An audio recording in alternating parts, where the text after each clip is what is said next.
Yespixel, episode 16 with our guest, Fitnihil. Fitnihil, welcome. How's it going, man? Hey, Wait, man, did you saying his name right? I pronounced it as Fitnihil. Oh my god. But oh god. it's Oh, we're okay. gonna start It's again. all right. We have to start again. Okay, Start again. we'll start again. from the You top. do Okay, it, we'll Tom. start You do again. it. You do it. One. No, yes, Pixel. Episode 6 is 16. Is that it? Yes, Pixel. Episode 16 with Fitnihil. We're here. Hold on, start over. Fuck! 52 chains, take it. I screwed it up. I had one job. All right, 3, Fitnihil. 2, Fitnihil. 1. Welcome to episode 16 of the Yespixel podcast with Finn and Hydra and Tom's the host. Good enough. Good enough. No, What's- this is not wow. working. Fit, can you get it, please? Can you hit it? All right, 3, 2, You need me to do 1. Welcome to the Yespixel podcast, episode 16, with me as a guest, Fitnihil, and these three other lovely gentlemen. Is that how you're supposed to pronounce it? I think that might have been wrong. Is it? That was Fitnihil, good, right? actually. Shit, can we pay you to do our intros? Yeah, that's not That was bad. really fucking We have good. an intro guy. Yes, Today, Pixel. want to be really excited. Our new sponsor. It took a lot of work and a lot of time to get this, but we are sponsored by the year 2088. Oh, We did it. Thank We you. finally did 2088. it. A lot of things still that are haven't- going to be still haven't cured happening. AIDS. Nothing actually. We're They just still stopped the same. trying. They just stopped trying. So a little off topic. Was driving over to my parents last night and I heard on the radio that apparently they have created a scientific model for what humans look like in 100 years. And we're gonna have like claw hands for like, you know, holding our phones and hunchbacks from looking Goblins. down They're at our fucking devices all the goblins. time. Apparently, they seem to think that we're gonna get extra eyelids to help deal with the blue light from oh my from God. all these devices. It's That's like kind what? of wild. That's actually wild to think They about. think that in 100 years we'll have 100 extra years, eyelids. Then no, it's Yeah. not, it's not quite how it works. I It don't took think. 2,000 years and humans haven't changed. We've gotten a little taller, but that's about it. We're not going to grow another eyelid. You guys are psychos. Go back to science school. We have a great show for you guys here today. We got a lot of cool stuff to talk about. Hold on, I there's- was listening to an NPR episode about.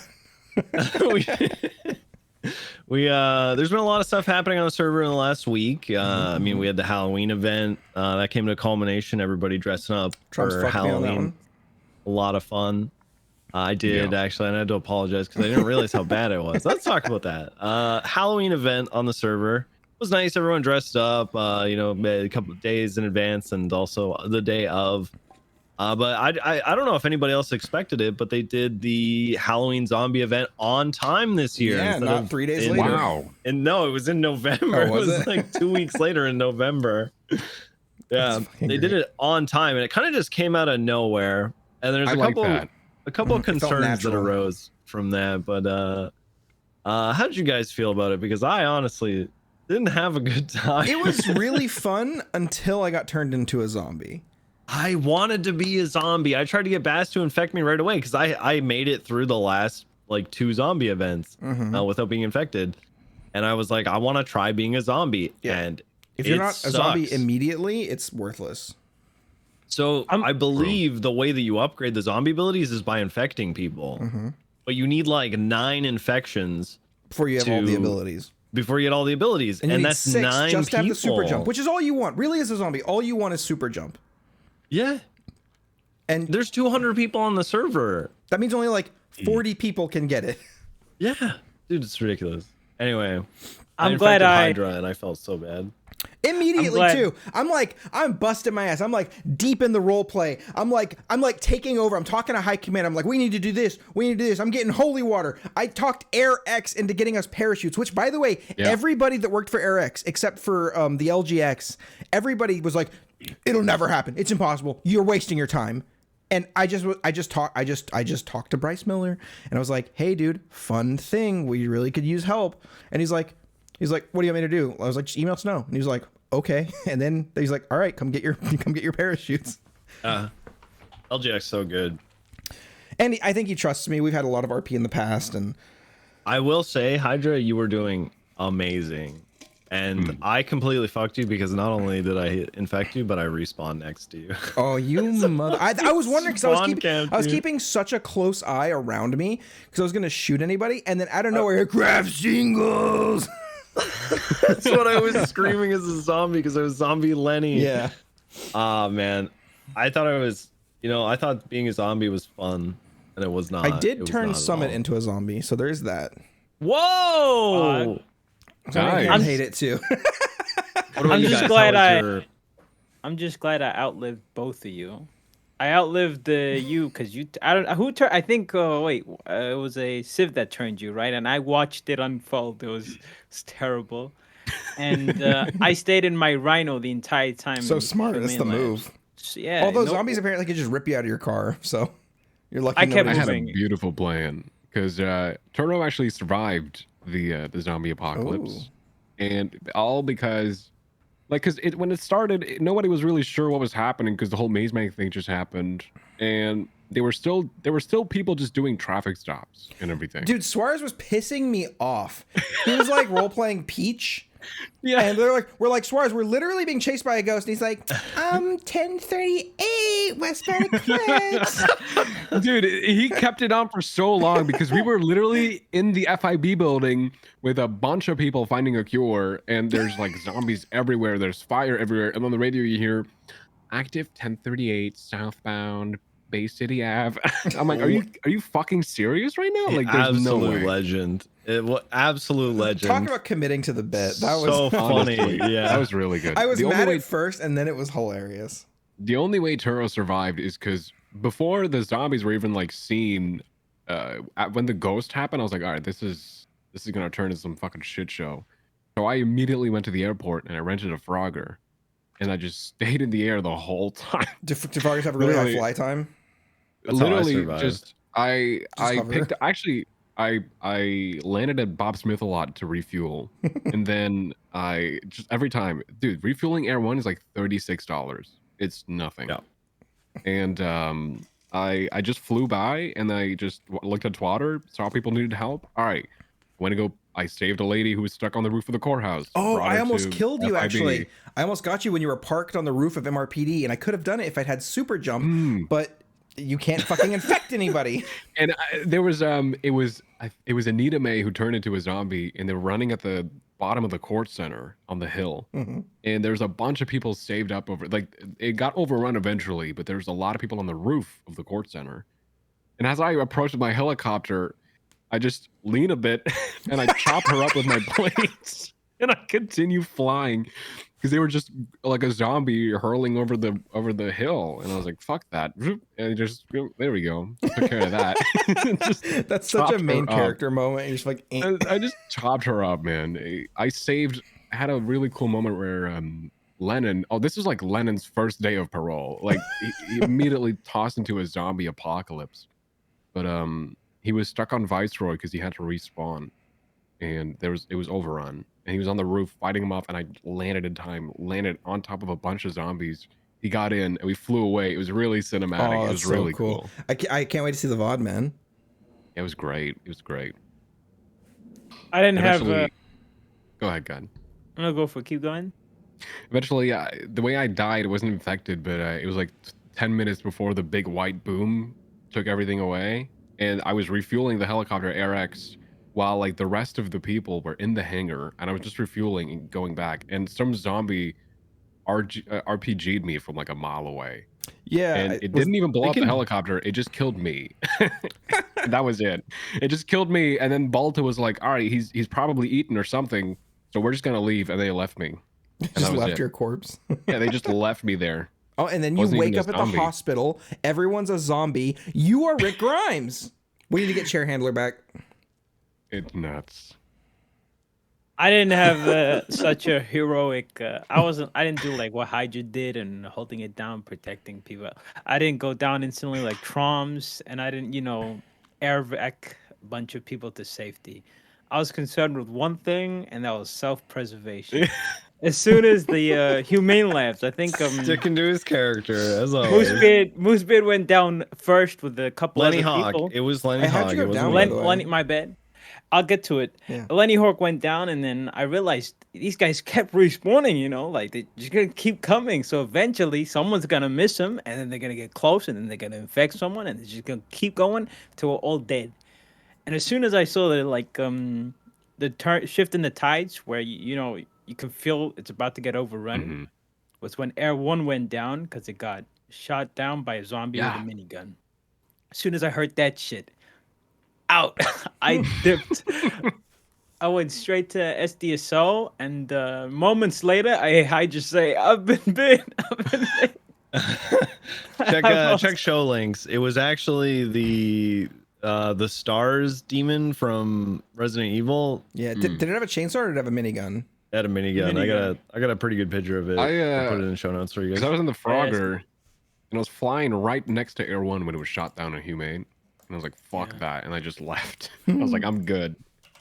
Yeah.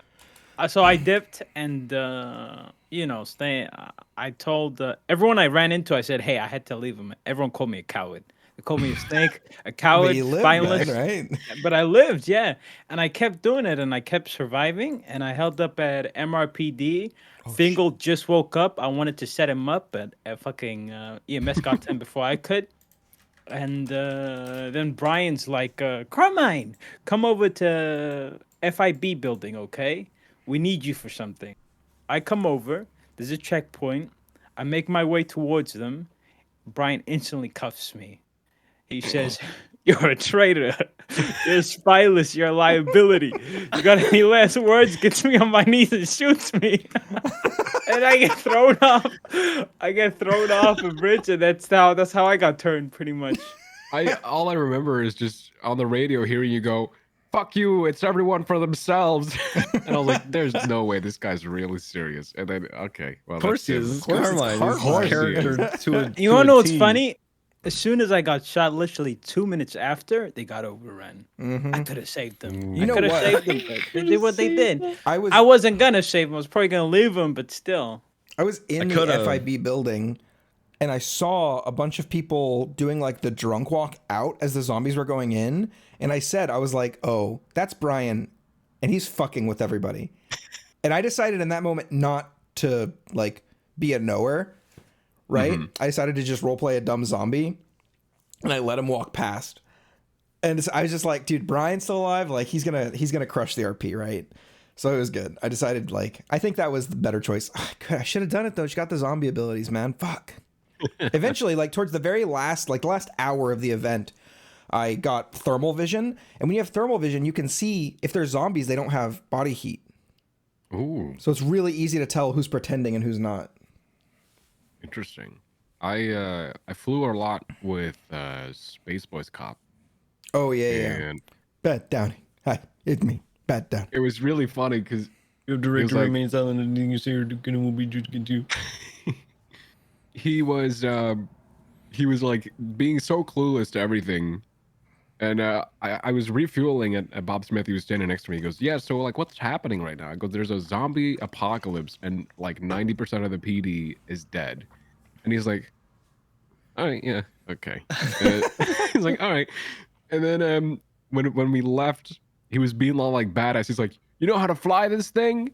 I go, yeah, sure. And he goes, holy shit, what's that? And he looks down and it's a huge blip on the map. And it's Bass because his blip is like way bigger than the rest. They made his blip bigger. That's funny. It's so funny. It's so good. It's not noticeable at first, but like when you zoom in on the map and it stands next to someone, it's like genuinely like bigger than the rest. I think I just flew very low until Bass could hear me, and then both of me and Spaceman went, God, he's fucking fat. And then we took off again. And I checked Stab's stream, and you could just see when after the whole event, I looked back at the VOD, and he goes like, what the fuck? He was just really confused. I was so good. It was so good. I got that picture of Bass. What is bigger? Oh my god, that's so funny. it is. It's just as slightly big as bigger. 3 blips.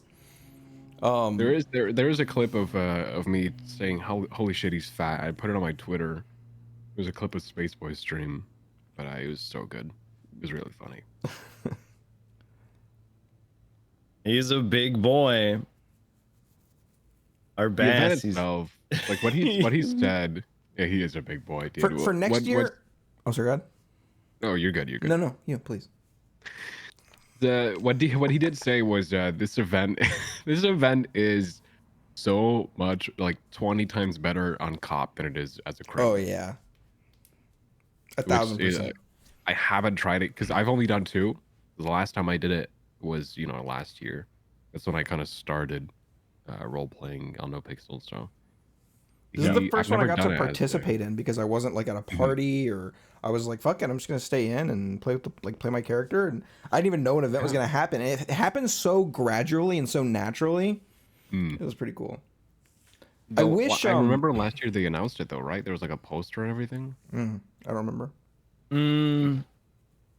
Or was that I can't remember else? because it came, like I said, it came in the middle of November. It was I think they like third genuinely week in announced November. it and like threw a poster up and like hyped it up as well, which everyone was just expecting it, which is kind of a bit meh. Dude, there were people complaining. They were like, ugh, I can't believe this server reset. I lost my space. It's like, I only got to play for 13 hours. Can you blame them? Remember, I mean, some of us don't remember. I 'cause remember. They I just got prio, but yeah, I understand like don't the have frustration prio. that comes with not like the server just randomly going down and like losing your space that you like worked for or whatever. But also like it was a huge event and it was pretty cool, and like I don't know. I love how everybody sort of unanimously comes together and they're like, yeah, I had a fucking fever dream last night. It was so awkward. John Hydra, like I said, got a bunch of Airx parachutes and holy water. Apparently that stuff all costs money. So I gave Jenny Hall the bill for it from Bryce. It's like $160,000. Oh my god! She screamed when I gave her the bill. Holy shit! I was like, I just want to preface this that I was instructed by the Grand Marshal and future Chief of Police Brian Knight to get these under any circumstances. So lives were saved. Lives were saved. She's like, why are you hemming and hawing? And I was like, here it is, gotta go. And I heard it go, ah! Oh my god! that's funny. That's why you asked me for 40K the other day. You have no money. I'm fucking broke, man. I probably spent 50, 60K on holy water. But it was for the RP. It's like, dude, if the pixel dollars aren't going to be used then, when are they going to be used? Like, It was the same thing last year, but it was a little more awkward because last year I was DOC at the time of the event, and we decided to arm the lifers with class 2s and everything and put them in towers and have them fight against the zombies. But the real awful thing was like the next day we had to like awkwardly go to the lifers and like get the class 2s back because it was a fever dream or whatever. It was really weird. I'm Dude, sure I feel some like of that should them be an kept it. unsaid thing. yeah, you just don't. You just drop it That's before the end thing, of the though. server. Prison, Just let it go. Prison RP is like its own little bubble, and unfortunately, there's a lot of people who don't realize like that should be a given. It is what it is, man. You gotta be the bigger person there and be like, all right, give me back that shit, because I'm sure some of it was kept 100%. Oh yeah. It'd be cool if you could like when you pull a weapon out of like the weapons locker at PD or whatever, if you could like put a timer on it. Like this will break down after 8 hours. Like the shotgun, like the short life paper mache shotgun. Yeah. Yeah. That'd be pretty sick. It just falls apart. Did after a we little skip over? Did you tell everybody listening who you play, how long you've been on the server? I think we skipped No, over we that. just Oh, we walked went right straight in. into what we were All right, talking about. I can do that. Okay, so I play actively 2 characters. I play Ethan Turo. My main character that I play is a part of Cerberus Police Department. Used to be Cerberus. DOC. How does that make you Cerberus. feel every time you say that? It's the Cerberus. Love it. I So fucking sick. love that shit, dude. So good. I love it so much. I used to be Turo used to be DOC. I worked there for about 6 months, and I really started. My other character is a lifer, part of the pack actually. Oh woo! Dominic It's the Arnold. Doberman. Dominic Arnold. Oh yeah, I'm a Doomerman as well. But the serious characters are, Ethan Turo. Dominic Arnold goes by Dom in prison. He's a Russian prisoner, and he's part of the pack. He's got the tattoo and everything. And I started role playing after I got banned from my old server for playing on NoPixel. So What? What? yeah, They let me got dive you jelly? guys in. Yeah, that's a very big thing. In a lot of servers around 5M, where NoPixel is kind of seen as the big competitor, where they want to either they copy their UI or they ban people for playing there instead of on their server. And it's really stupid and sounds very childish, but it's a very common thing. Wild. And so That's crazy. I can't believe they let yeah, you on so NoPixel knowing you've been banned from another server, dude. you think I told him? Fuck that. No, but I emailing her started him? role playing in 2018, and I, if I remember correctly, I started because of Soda Poppin', his stream. Chance And Morris. I was watching him. This is like, I think it was 1.0. He was around a 1.0, right? Or am I wrong? I think he came around 2.0 with the like with the boom. start. vineyard. Yeah. Yeah, it's So I 2.0. watched this whole like vineyard thing with Sear, and because what Soda Papa did was his streams when he streamed roleplay, a lot of the times he would stream just in character. Like there would just be segments of like 15 minutes long where he had no camera, no alerts, the black bars, and he was just doing roleplay. And I thought that was like the coolest shit in the world. So I started out 2018 like public servers, seeing what this is. I never heard of 5M before because I never did Gmod or anything, or like Gary, yeah, whatever they played on Arma. Never did that. And I was just watching NoPixel while playing on the other servers, and I landed in some server where it was the first whitelisted I ever did. Spent like that was like 2019. And I spent like 2 years in that server as admin or not admin from time to time. I was a bit of a love-hate relationship with that thing. There I also had Ethan Turo. And actually, give me 1 second. I hate to do this. Sorry, my bad. I had Ethan Turo there as well. And I played him there for 2 years. He was a state trooper on that server. He's for everybody listening, he's getting like side chatted at by somebody. Yeah, so. I'm getting side chatter. It's really annoying, but No, you're it good. is This like guy's got. He Just told us just before tell him stream. to shut up, dude. Just be like, The hey, thing is, shut up. it is 6:33 p.m. People are coming home and everything. Before stream, you said I live in a harem and I have a lot of spouses and they That's really true. need me all the They time. really need my so- attention. Very I locked needy. the door, but You probably motherfuckers be should have crazy locked everybody lately. out of the house. I don't know if that was the best call, but you know what? I appreciate the dedication. It gets And cold. so- Can we come in? It is freezing. Like it's not freezing, but it's really cold It lately. is. I bought a sock heater thing To save heat my your socks? feet. Yes. Damn. Do you have to like take your Really? socks off and then put them back on the heater and then put them back on? No, it's a sock that is a heater. Oh, like a battery powered sock? Oh, let's You go. plug it into the wall? All right, crazy. moving on. Keep going. Well, so I started playing there, and I played there for like 2 years, like I said, and eventually, I permad Turo because I was done with him. I did everything. Turo was the BCSO captain, under sheriff, state trooper, like the whole 9 yards, and I ended up perming Turo to a serial killer, who, good friend of mine. And Turo's death was like, because the server was starting to get pretty serious, and Turo's like perma was one of the first like jumps of it being very serious, where people felt like, oh, characters can die. I forgot. Yeah, it'd be like if Pred died, right? You'd be like, oh, fuck. Yeah, it would be like if Pred died. Have And a so- celebration. Not that guy. And eventually, I stopped playing on that server a little bit because it was just really getting to me, like the management and everything. It wasn't a good feeling. And I applied for NoPixel DOC because I was already whitelisted, and I applied for DOC and I got in.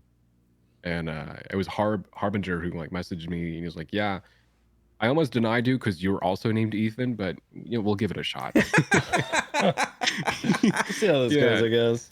Because you got Ethan Maxwell and everything, and then the thing is, I never streamed Turo the first like few days or few weeks, and I started streaming Turo on my 3rd week of DOC, and immediately when I started streaming, the server owner of the server where Turo died popped in my chat. I was like, "Huh, I thought Turo died. This is kind of weird."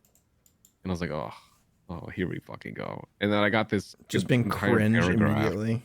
Dude, I got this whole paragraph in my DMs of like, "We mourned your death," and I was like, "This is fucking like this is psycho shit, right?" Like I was You like, mourned to "This is death on crazy." another server in a whole Yeah, other like, reality, Turo in a died different and world, we dude. mourned you, and now you remaking him on NoPixel, and then I saw the little Discord server icon like disappear because I got banned, and I was like, "What the fuck?" Like, Wild.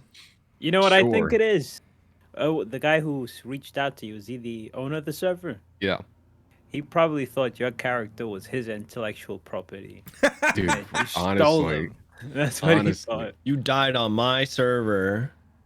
Yeah, It's you made nuts. him on my server, so he's He mine stays now. on my server. Mine. And it's crazy because I don't know, I got like everyone of the community supported me and was like, "Yo, this owner's like, he's an idiot. Like, this is crazy." Wait, what server was it? Do you mind saying?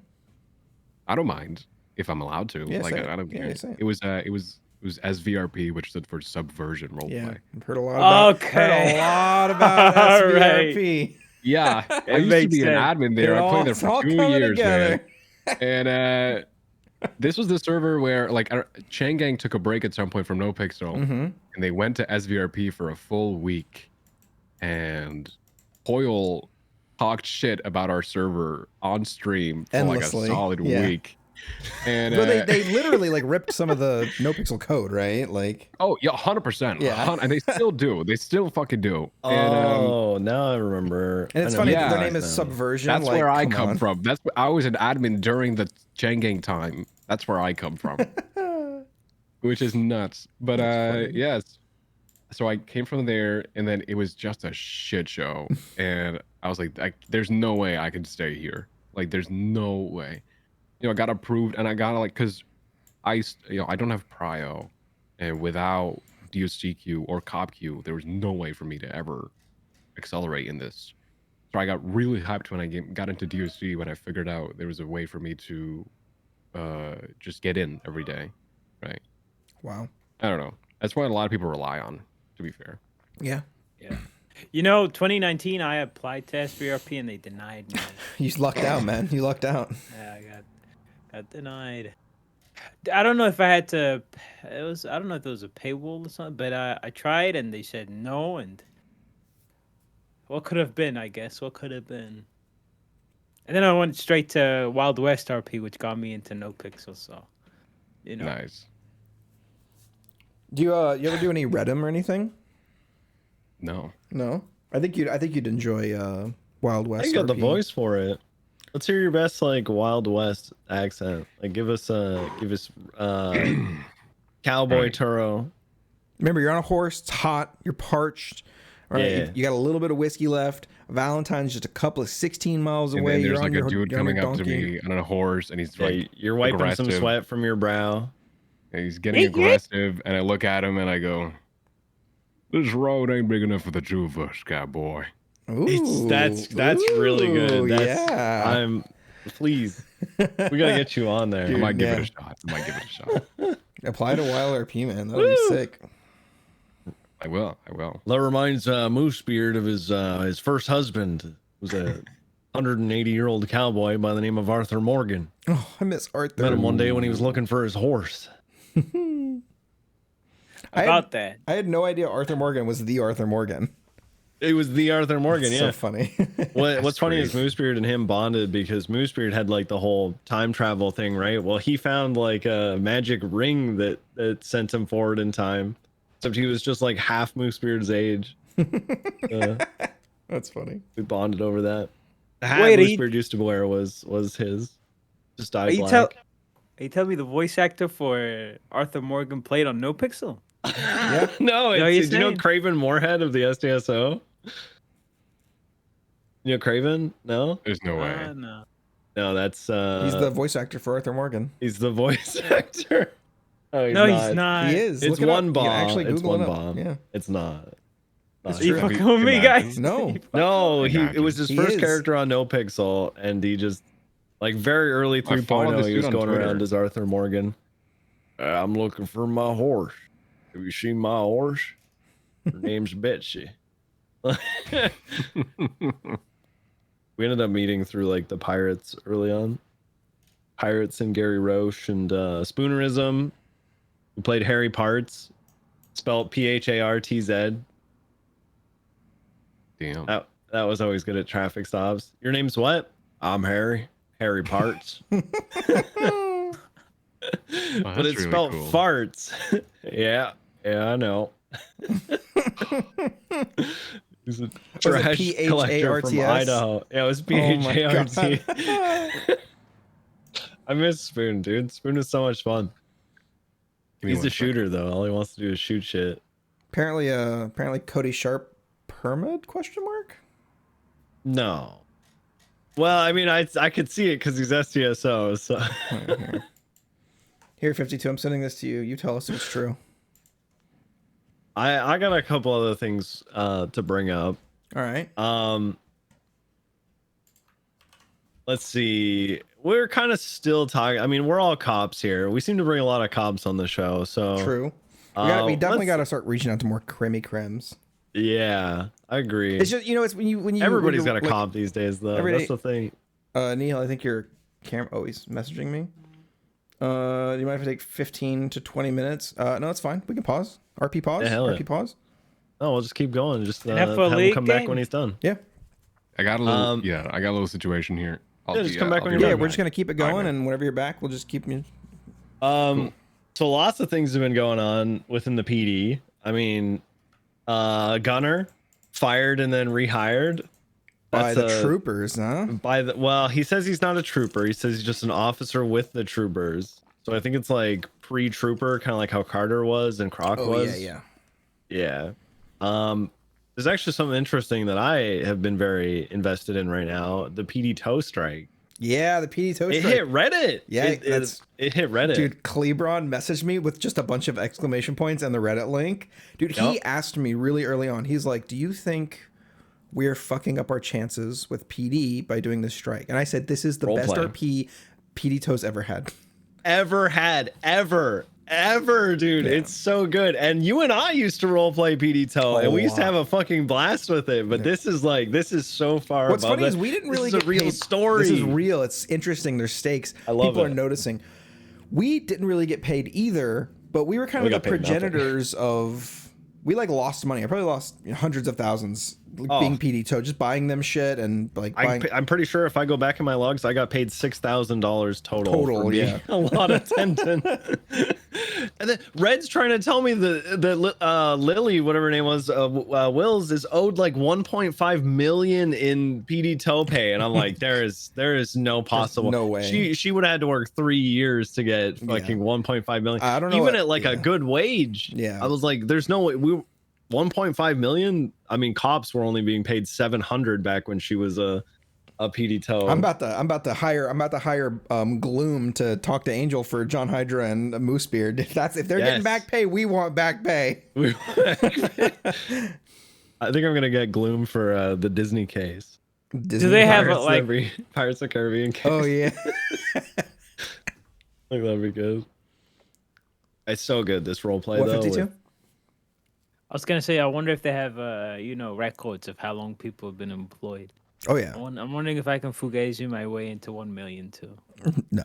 Yeah, right. You could dude. try. You could try. You could try, yeah. That'd be a totally in Carmine's thing to try. I'm sure Carmine worked a total of like 13 hours as PD Dude, Tow. weren't you fired and then nobody rehired you? No, I got fired. You got fired 'cause I in was- 6 hours. I hired Yeah. You don't know why I got fired? Because I clocked off duty, but I was still on the yellow pages, and someone called me SDSO guy. It might have been Svensson. I don't know. And they said, "Hey, PD Toe, we need you to do a toe. I said, fuck off. I'm up, dude. He goes, like, then I hung up. And next thing you know, I wake up the next morning and I don't have a job. Dude, okay, I actually want to talk about something kind of serious with PD Toe. There is, I don't know if it's the same guy, but there's a cop, I think he's CPD, who, anytime PD Toe is brought up, the first thing he says is, oh, I'll just go fire them. Tell me who it is. I was on a scene with Lovesick, and I think Lovesick was doing his final eval with this guy. And they were talking about like how like there was called PD Toe, and there was like, we can't PD Toes on strike. And he's like, let me know who's not coming and I'll just fire them. And I was like, sir, if you do that, we're gonna have a fist fight. Like right here in this parking lot, we're gonna have a fist fight. Yeah, I need to know who this is, because this I don't think they're a manager. Yeah, I don't know. So I heard them yesterday. I can't remember what his name is, but it was so nice to hear somebody say that, and then like all the actual people that give a fuck about PTO get on the radio and be like, we're coming down. Yeah. Stubble was like, I'm already here. We'll deal with this. Yeah, I was right next door talking to Red Harrington. He's got some really interesting... actually try him. Yeah, he's got. I don't think the PTO guys trust him. I think they think that he's trying to. I don't think PD trusts him. Yeah, that's fair. I've watched Red for a while. I can't remember his stream. He's like a long name on Twitch, but this guy streams every day, like 8+ hours a day to 1 or 2 viewers. He's like he's really dedicated to the server. He's got good role play. His role play is really, if you take time, he loves to talk. He loves to. If you're ever bored, dude, you want to go fishing or something, take Red. That man will keep you entertained. And I wish we had more people who were comfortable being civilians like that. Like he's really comfortable being a civilian, and that's super hard to do. Yep. He's really dedicated to the tow union. Yep. Some of the fucking best role players on the server couldn't do that. You know, there's the mental fortitude to be a civilian with the state of the server now. It break me. I'm amazed he's still, stuck to it. I have a problem. I have a big problem. This is kind of related to PD Toe. I'll circle back to why. But with CPD, there was a meeting, and the juxt of the meeting was, you can do crime. We're not going to fire you OOC for doing crime. But if you get caught in character, you will be fired. Right? That's how I understood it. Does that sound right to you, Troms? I wasn't there, so I don't know. I didn't even watch VODs of it. Oh, that's right. John Hydra kind of gave you like the basics of it. Yeah, you filled me in. Just how Moosebeard's kind of been operating as it is anyway. Yeah. So I have been like wilding out a little bit. I've been doing like, people are like, are you sure you could do this? I'm like, it's fine. CPD's got new policies. And so that's why like, when I called the Littleman to like come do like fuck with Carmine at that stop where Judd was. You motherfucker. Dude, I knew it. He phones me and he says, I'm going to give you keys to Carmine's car. And that's why we were like in the car, and then he asked you for keys. He couldn't give the keys though. And I was like, Carmine, give me keys to your car just in case. You want to know what Miles said to me in character? I go, hey, we'll go back to that traffic stop we just drove past. Hydra's going to give us keys to Carmine's car. And Jim in character goes, he's going to get himself fired.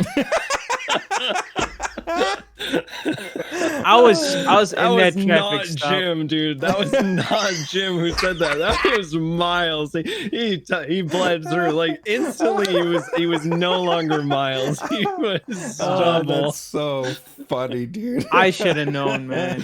I was sitting in that traffic stop wondering how much worse this could get. Well, we both got our neck snapped by a chicken tender. Your neck's broken by a snake. Dude, did you see the report for that?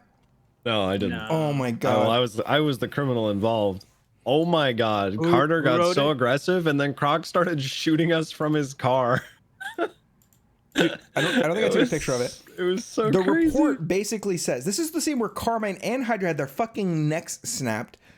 The report basically says the Littlemans came to a traffic stop. They stole a cop car. We pursued them. That's basically what it says.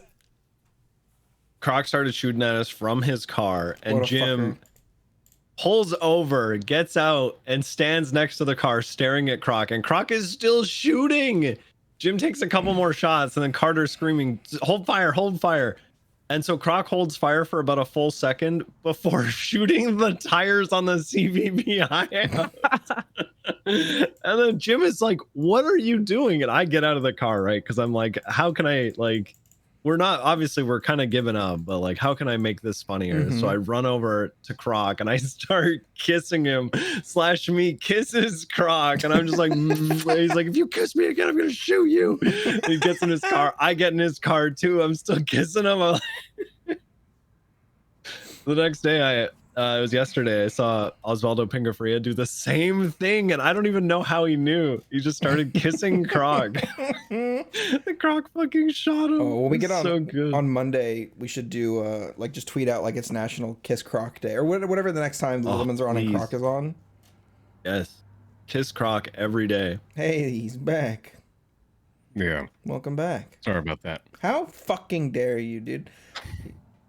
What in the hell? What?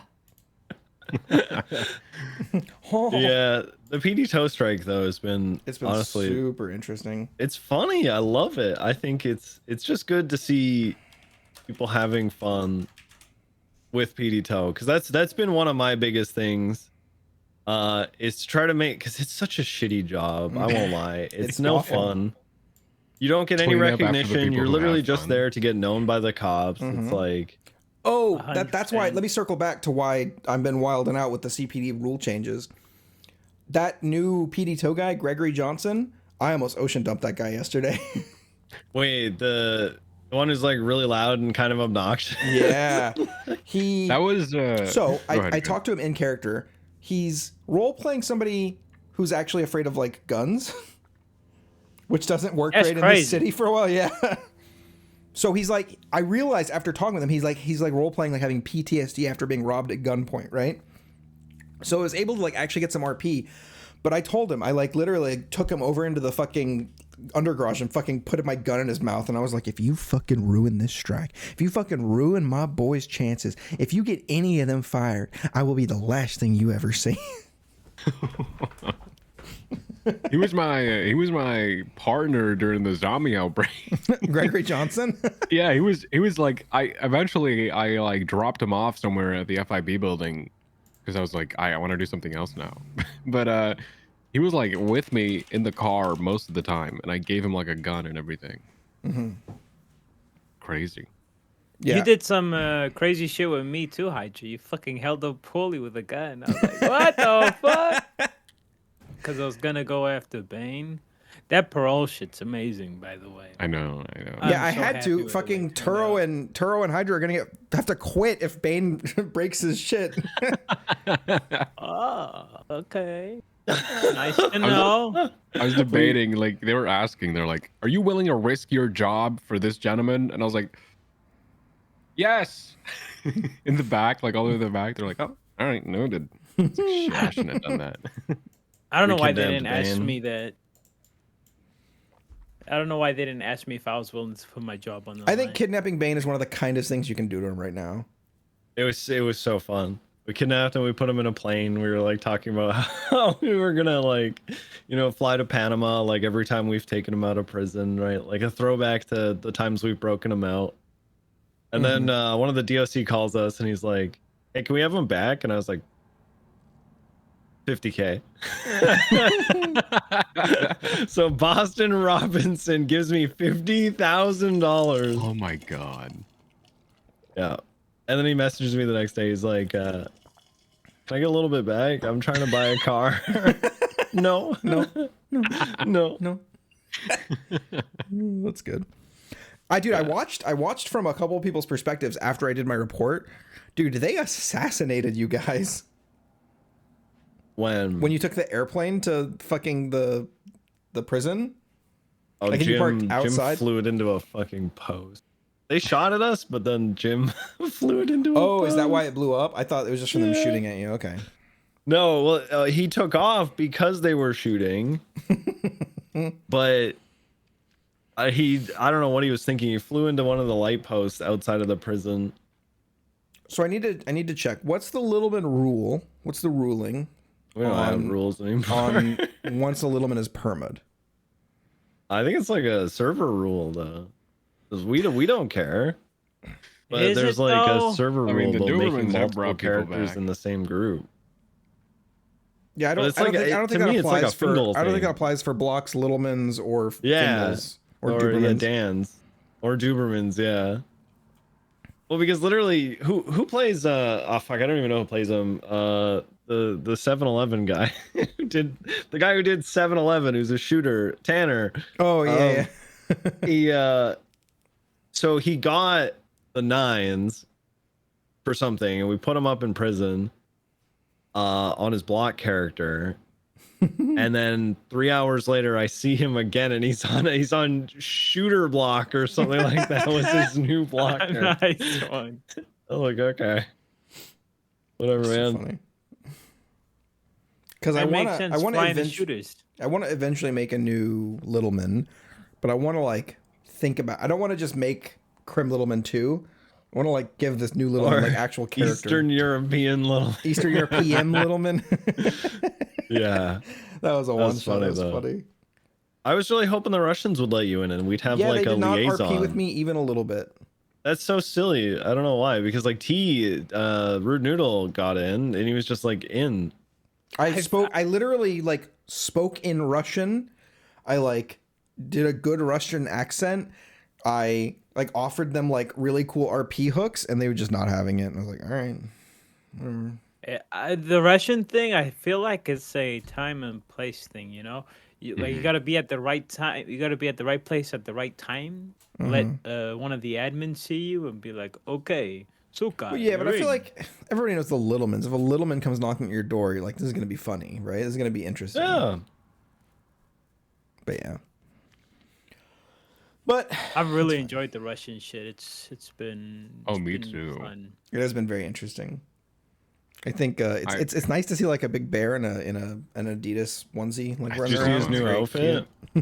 What's that? It's so Did you see his good. new outfit? No. I'll put it in show The, links. the uniform? Oh, the bear. Oh my god, that's so good. So for people listening, it's he's wearing like a little cowboy hat, and then like overalls, and then like a plaid button up top underneath. It's like a little. You forget the cowboy. straw in his mouth. Oh, he's got the straw in his mouth. Yeah, I didn't see that. Oh, that's great, dude. Nike's is funny. Hardner. Bordner. That Russian bear has a country accent. So Fit, how many applications did it take you to get into NoPixel? Ooh, this is something we ask every single person. So Okay. It took We me need to know. twice. Two Ooh, attempts. nice. The first one, I waited for like 2 weeks, and then I got denied because I misread a question. I think Okay. the Happens. second one, I was like, "Fuck, I'm gonna wait another 2 weeks." 30 minutes later, I get a ping. I got approved. Let's go. 30 minutes. I was like, "Holy shit!" Dude, it's And then it honestly took- like 90% who read your application. It was I still remember who it was because it was someone who's like a support admin now, Mm-hmm. and he messaged me like, "Hey, that was a good application. Welcome to NoPixel." Hell yeah. like, And I'm alright. sure you had so much like rich stuff. I'm sure you applied with Turo, I assume. Yeah, dude, the way Turo started out in my application was super interesting. It was nothing like what he is now. So yeah, he's I not pretty decided- interesting now, is he? No, not interesting at all. That guy's Sorry, dude. You I, set yourself up. Norfest. I decided to, because Turo, he's always been kind of like, oh, I really enjoy playing 5M LEO. So that's my guy. That's Turo. But I wanted to try something different. So Turo started out as a yoga instructor who deep inside was bursting with fucking rage, but just doing his best to keep everything bottled up. And I was awesome. really planning to eventually have like a fucking Joker moment. Because eventually, like I always wore this same like sporty type tracksuit thing from GTA Online. And the first person I ever met in the city was Little Cap. And he took me out for like the whole restart, like 8 hours of just fucking like fishing, like everything. Just we did everything. And Turo started out this guy who always used to like exhale or inhale the future and exhale the past, as in like let go of your previous bullshit and just live in the moment now. And then, but inside he was like his studio of yoga was going horribly, and he was losing his fucking mind because everyone had abandoned him back in his home country, and this was the only thing he had left. Like his sanity was on the brink of collapse.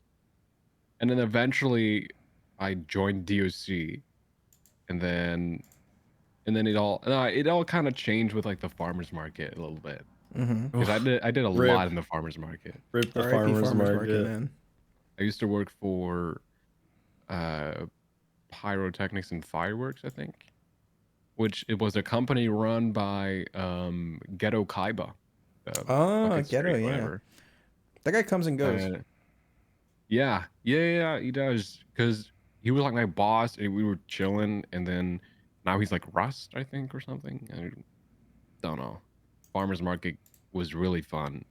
It was such a weird type of grind, one that I wasn't used to. Like, okay, it's nighttime now. We go from Polito to Dean's World. Let's go. We need to set up our stand, make sure we got a good spot before the other companies take a good stand. And it was so cool, because then you'd have all these people racing with a truck with all their supplies to get the best spot at Dean's World, and then they removed it. And then they just got rid of it. They're like, fuck that. Yep, there we go. Now no one goes to Polito anymore. That used to be such a fucking cool place to like interact with non-criminals. Yeah. Fuck, man. Yeah, and the reason they got rid of it was because my camera froze. It was because they were saying it was a money grind, right? People were grinding. Mm-hmm. You know what they replaced it with? Literal machines. NPCs. Yeah, vending machines. Yeah. It's kind of crazy, because that actually, like, the farmers market gave people an incentive to go to Polito, and Polito was a lot more alive, or at least during the day.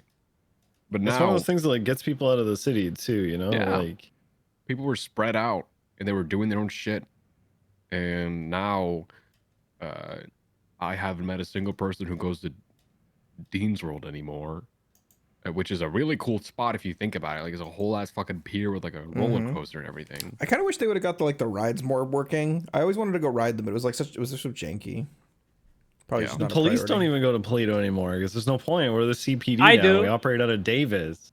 Why are you going to Polito? I used to back in the day when you guys were CPD. I'd go there to just TP the shit out of it and send it to your boss. What the fuck? I used to shit at. When did you get to on be the so desk toxic? and everything? Oh my god, this guy's so toxic. Oh, that's daily like, ritual. The farmers market was where, like, Polito farmers market is where I met like a bunch of people. God, there's so many people in the server that I know from SV as well, but I'm so happy to see them like do their thing. Like, I don't know if you guys know Quimbly Hayabusa, whatever. Quimbly Hayabusa. Yeah. Arrested her. She's played by Danielle, sorry. Danielle and I go way back, like start of SVRP. And it's really, really cool to see how well she's doing with like her own shop and everything. And street team, I think it is. So fucking sick. But dude, the farmers market, man, that era of NoPixels, kind of when I started, I miss that shit, man. That was really cool. It was really nice. Yeah. Like, part of me gets it, like why they remove it, but why hasn't it been re-implemented, right? Because it's just such an RP thing. Yeah. Reasoning. Really got a replacement either. Like, the reasoning I heard behind it was they were trying to make Little Seoul the new hub. My camera keeps freezing. Fuck. Well, see why? Because that's always been one of the things that, outside of roleplay, from a development standpoint, that they've been trying to avoid is having everybody in the same area, because it creates headaches, right? And the server, if for those of you who don't know, is broken into shards essentially, where each block of the server is hosted in like its own little area, and you transfer between the shards as you move around. And so like the prison, for instance, relieves stress on the server by having people in and around different parts of the island, moving to Polito as well.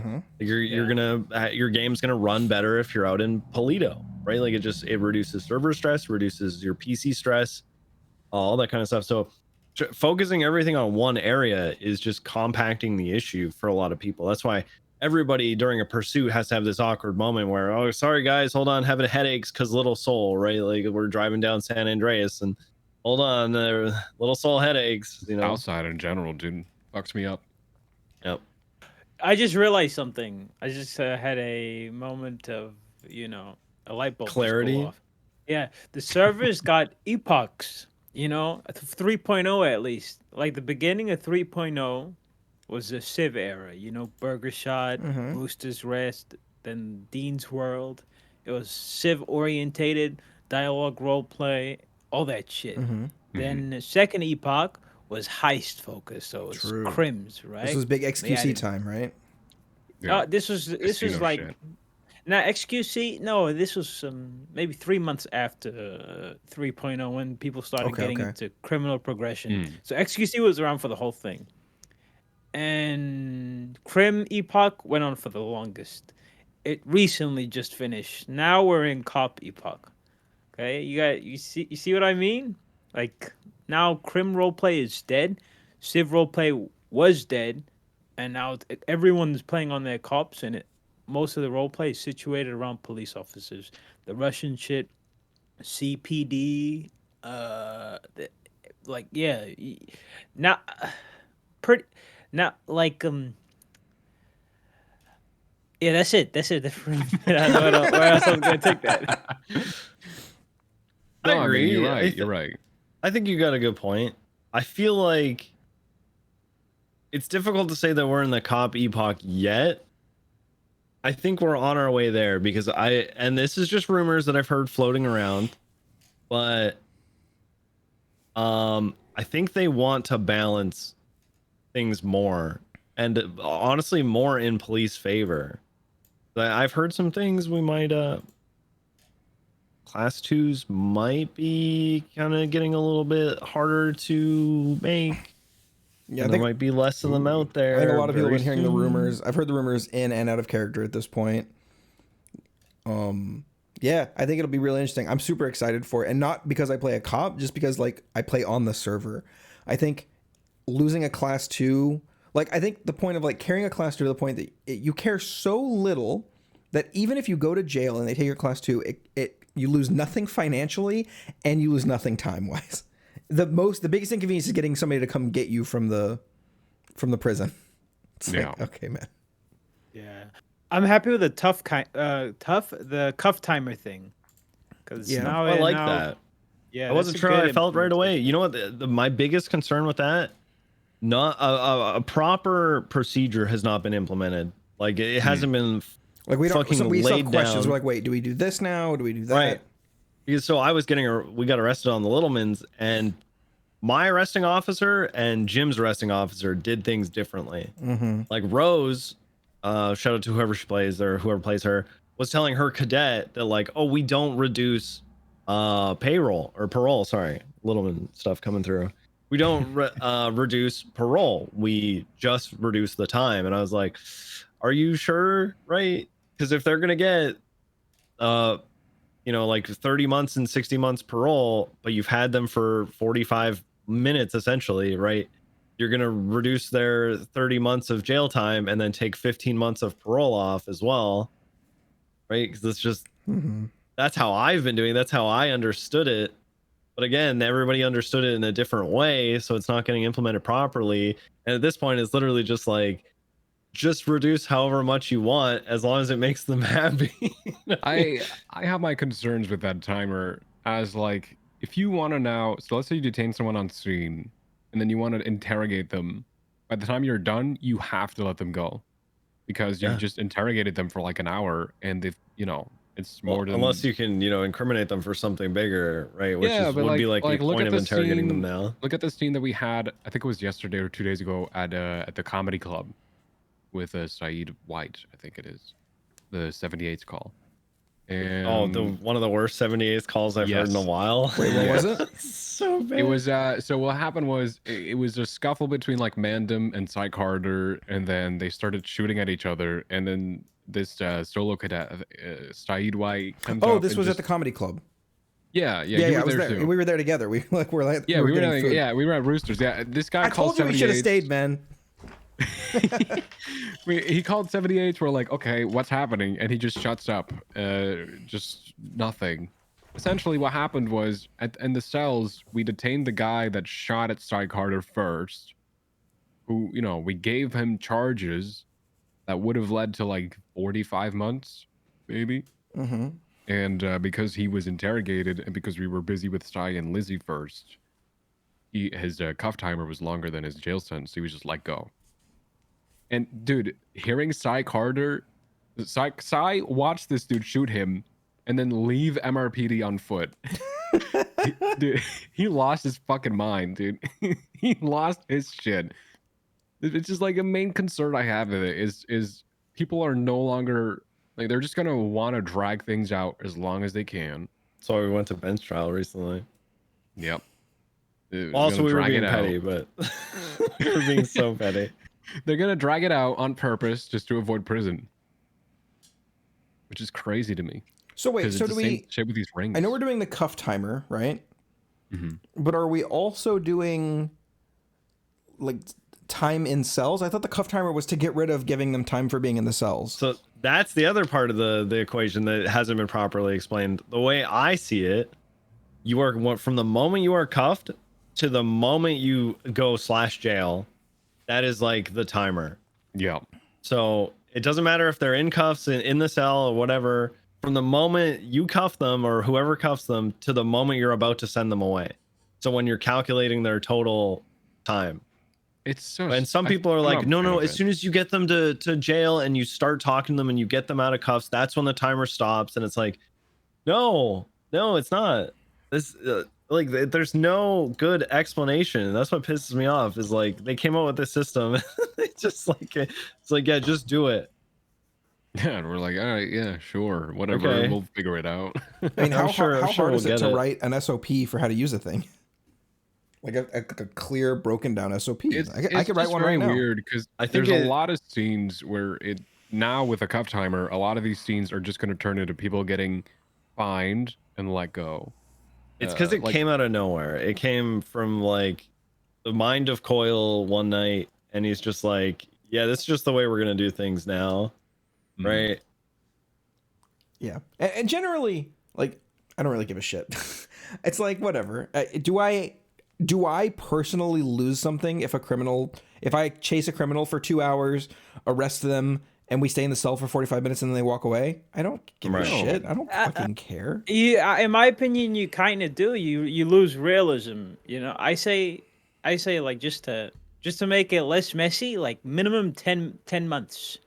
If their sentence is below 10 months, then you let them walk. But if it's more than that, you give them a minimum of 10 months or some I shit. think that there's some So there's you some value actually there. send them. Because if And you if are going to they start complain letting about people, 10, oh yeah, they will. go for my bit. 10 minutes. You know how much But, you give me subs I'm not getting in crazy. 10 minutes?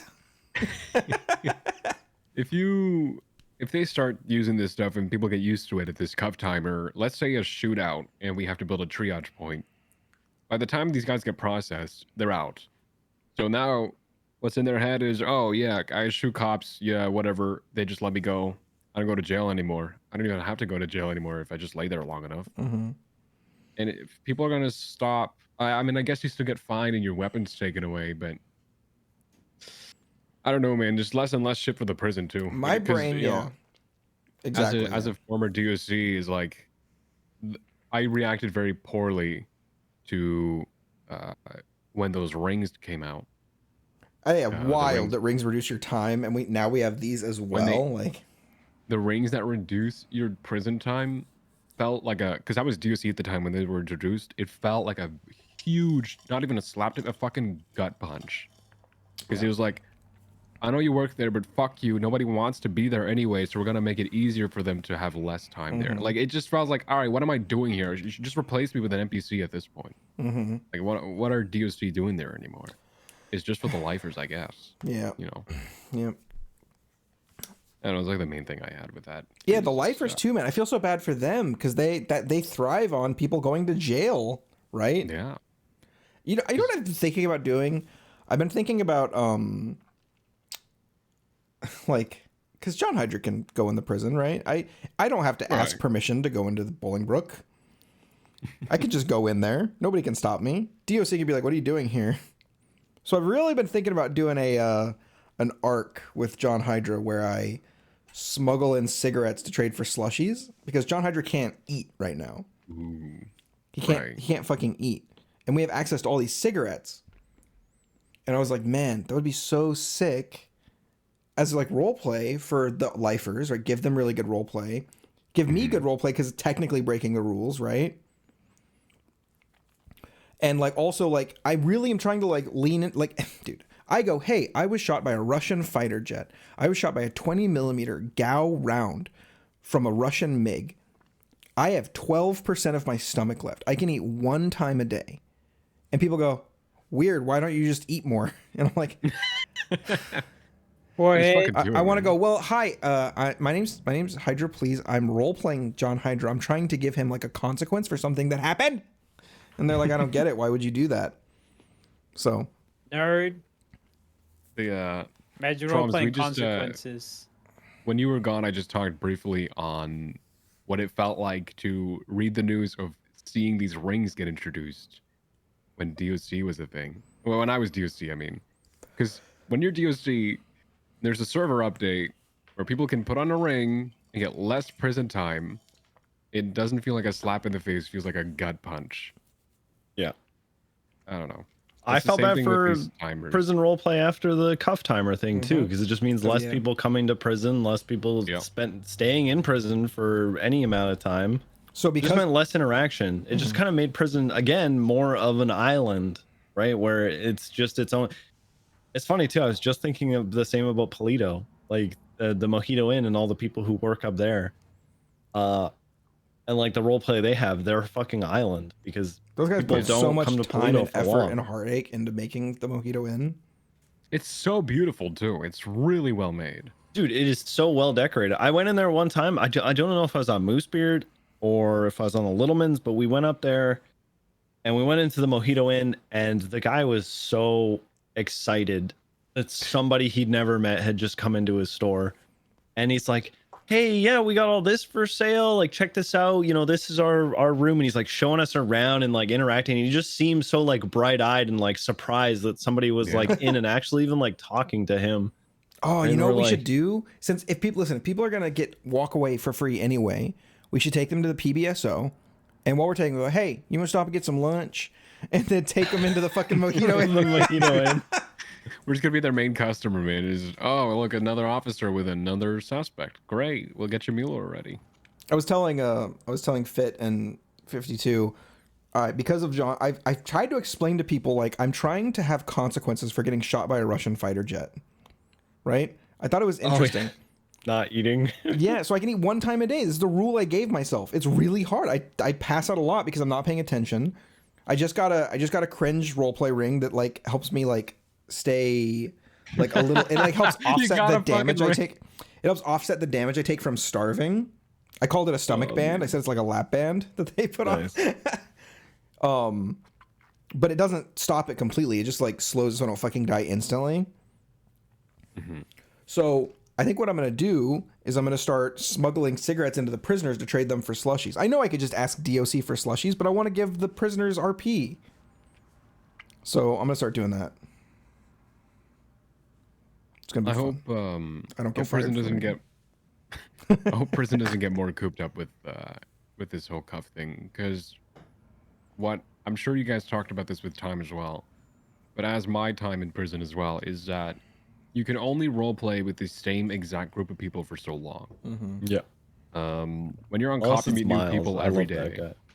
Yeah, I mean, look, Miles is an exception, but when you are, let's say you're on cop, and let's say you have a limit for yourself. You do 3 traffic stops every day, and for the past 6 months, the 3 traffic stops have always been with the same exact person. you'd lose your fucking shit next time you pull that guy over. I'd just shoot him in the And- face, especially if it's Carmine. Yeah, because like that's what prison RP, especially lifer RP is there's not a lot of people who do it, and if they do it, they commit to it because for some it's the only way they get into the server with the lifer queue. And then you create this kind of atmosphere where these people just role play with each other like constantly. And sometimes having a temporary inmate, a temp come in, was really good because you could, they could finally role play with someone new and this and that. But now that that's also going to reduce, it's just going to be more with the same people and just be just more issues.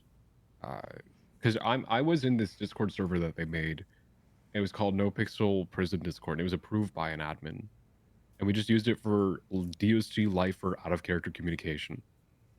And there was a feedback channel, and it was not pretty. It was fucking horrible. It was just toxic shit the whole way through until they had to shut it down. And it proves like, these people only have each other. And when you roleplay with the same people for fucking years, you are gonna start to find grudges. So it's not looking good for prison right now. That's what I think. Yeah. I don't know. That's what I was saying. I just want to like try to force I just want to find a reason to go roleplay with them a little bit. Yeah. I think it'll be really interesting. One of my favorite DOC right now, Chudansky, played by Deflate. Yeah. I met him like pretty early in 3.0 on his like regular character. The guy was really funny. But I follow him on Twitter, and his tweets are always so good when he's going live. His Photoshop tweets are so good. Dude, he follows Twitter trends and shit. Like, he is so good. We should for like episode 20 or something, we should get like 3 or 4 lifers on the podcast. Yeah. That'd be sick. Oh yeah, dude. Were you gonna say something, 52? 3 or 4 lifers with one guard that they hate. Ooh, Yeah, I was I like Bane, for example. He was a lifer, and 90% of the reason his roleplay progressed was because of temps coming in and running into him. Yeah. Buddha coming in, and I'm gonna say Yeah. No Pixel is run on partially. I'm not gonna say 100%, but partially on clout. yeah, It's it's true. exposure, ice. That's why it's considered the best server. Not because the roleplay on there is amazing, it's because it has the most exposure. And if lifers can't get into the server, the only way I see them getting out of lifer queue is if they get into police queue or DLC queue or lawyer queue, and even those are hard to get into. So lifer's like the lowest bar, and if someone's a good role player and they use that bar to get in, and then they get recognized by a big streamer, and that recognition gets them into the server, that's a net positive for the server. So I agree with you, Nils. Fitnihil. Say Arno, dude. Just say Arno. Arno. I agree with you on that, Arno. It's if the server loses that, that's just gonna hurt it. There's a lot of misconceptions about lifer RP because a lot of people go into it thinking, oh, if I prove myself enough, I can get prio and get out of here. But Lennon was one of the first lifers in 3.0, and he's the first ever to get parole/prio, and that happened like last week. Dude, I awarded him so many times. Yeah, a ridiculous amount of times. So I never awarded him. So you didn't even know what award was. You've just been typing /+1 at people. It works. I swear. It prompts you and everything. Okay. Does if you get parole, does that automatically mean you get prio? Or if you are on your lifer beforehand. If you're on your lifer character and you get paroled, do you still get lifer Q? So what I learned from what he told me is like Crane accepted the court case to happen, and then he messaged Nathan, Ty messaged Nathan. He was like, yo, so I know parole and everything, but I don't have prio. And by the way, and Nathan was like, all right, yeah, just send me your shit. I'll just get it to you. Oh, okay, so So just kind of judge the discretion. Yeah, I think it just kind of, when you get parole, because they also have to change shit with like, your character is seen as a lifer, because when you select a lifer, It's like locked into the prison. it's locked in a prison. Why would he have to say it's Nathan? He had prio. He got prio before that. He got prio like a month or something ago. No, well, Nathan gave it to him.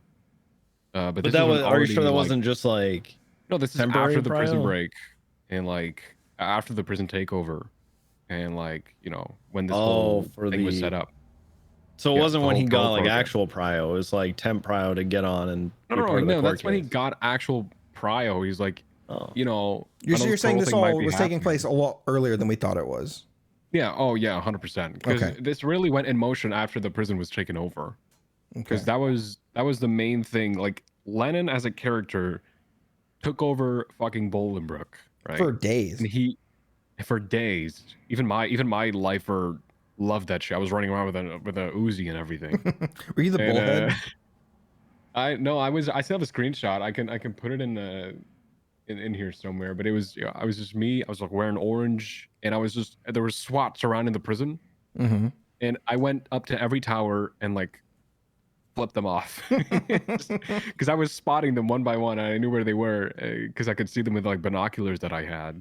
That's great. And and then I don't know who it was, but I think it was Bobby Boulderman who stood up from their hiding place just to flip me off back.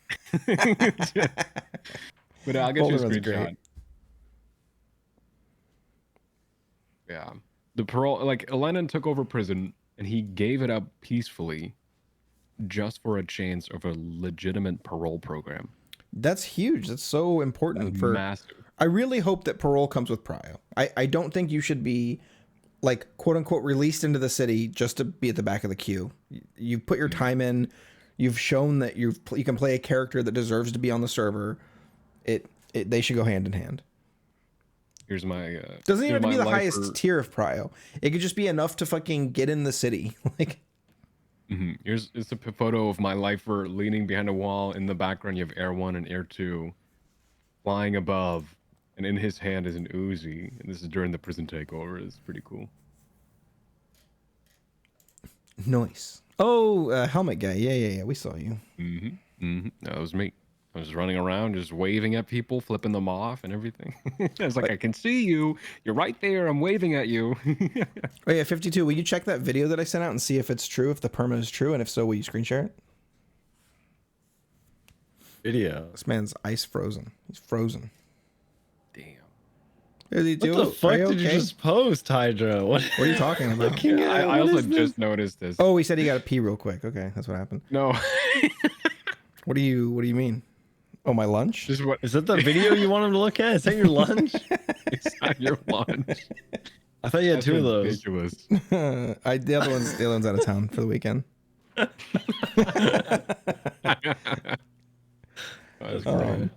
Yeah, for Fit and for listeners, for those that don't know, I live with my two girlfriends.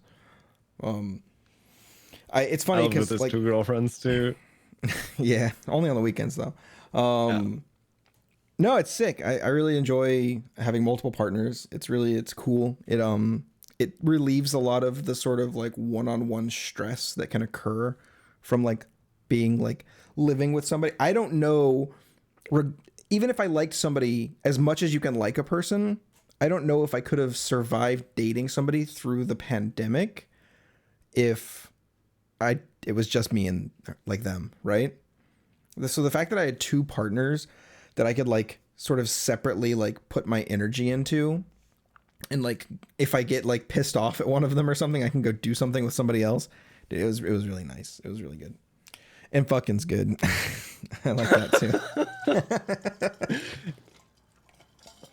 I have 1 girlfriend. She's all right. Just one. She's okay. I agree. She is okay. I want to get your guys' thoughts on the chief election, because I am so bored with it. I'm over it. So bored with it. So it's happening on the 11th. Is the fine? We don't have to deal with it anymore. Good. it's just getting thrown in our faces in like hour-long meetings every day. I just start and it's leaving. like- The second they start talking about chief stuff, I'm just out. That's what that's what I had to do yesterday. I stayed for like 45 minutes and I was like, you know what? I just can't. I just don't want to be here for this. And I just left. Mm-hmm. I mean, I had a cadet, so I also had a reason to do so, but I feel bad because I don't want to like shut down someone's role play, but also I just can't listen to Brian literally throwing flyers out to the crowd for so long. Like, yeah, you'll probably do fine. I don't know. I like a lot of the candidates. I like Mueller. I like Malton. I like Brian. I actually think You Mueller talking is shit about the probably- LSPD? Are you serious? I genuinely think I'm Mueller talking would be shit the best about chief. how in your face that they are. And I think Mueller would be the best chief. I think he's got the perfect But personality. he's doing no for it. campaigning. He's doing zero campaigning, and I don't think he's going to get a single vote, but I think he'd be literally the best choice. That's why I think Malton would be a great choice, because Malton would pick Mueller for like a Ass whatever chief. the undersheriff is, assistant chief. He'd like make sure that, because he knows as well that Mueller is a good choice. I think Malton would be the best role play choice. Brian would be the best like if you want somebody who's as strong of a leader when it comes to scenes as Bass was, right? I think Brian would be good for that. Mm-hmm. Yep. And I think Bundy would be the best clerical chief. 100%. I don't Like, think he'd be a great chief. And this is me knowing him for a long time, but I think he'd be a great clerk for it. yeah, he'd be like the one who would be able to handle like the out of character stuff the best. He'd be able to handle like the actual role play aspect of being chief. I think Bundy would do the best at. Right. Oh yeah, What are you guys' 52. I thoughts? sent you before real quick. We only have 52, one LSPD member here. I sent you that video 52. Whenever you get a chance, will you take a look at it and see if it's true? If it's true, will you screen share it for us? How does he know if it's true? I mean, he's gonna look at it and then make a determination. Yeah, 52. Who do you want to be? Who do you want to be chief? My Tinker. Oh my God. Because Blood Brothers gotta stick together. Okay. Hey Bless you, everybody, my my boy. name's Tinkerman, and I'm here to tell you, vote for me. Free follows on TikTok for everybody.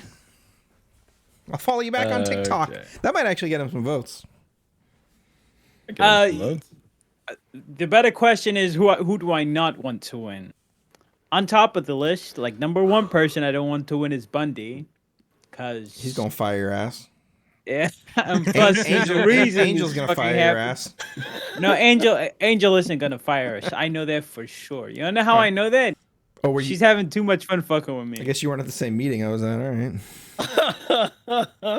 Dude, And if Den's, she- you know- Den's whole campaign of like, I'm firing so many people. Terrible So concept to wild run to on. me. Like, So wild to me. Fucking Yeah, insane. Den's. I'm just gonna fire like 6 people. Dude, that's half the LSPD at this point. Oh man. Fucking rip Bozo LSPD. Dude. yeah. Y'all are done for. Just merge with CPD already. Come on. One of us. Fuck. One of us. Everyone I in want your Brian to cow win because I know it would only last about 3 weeks.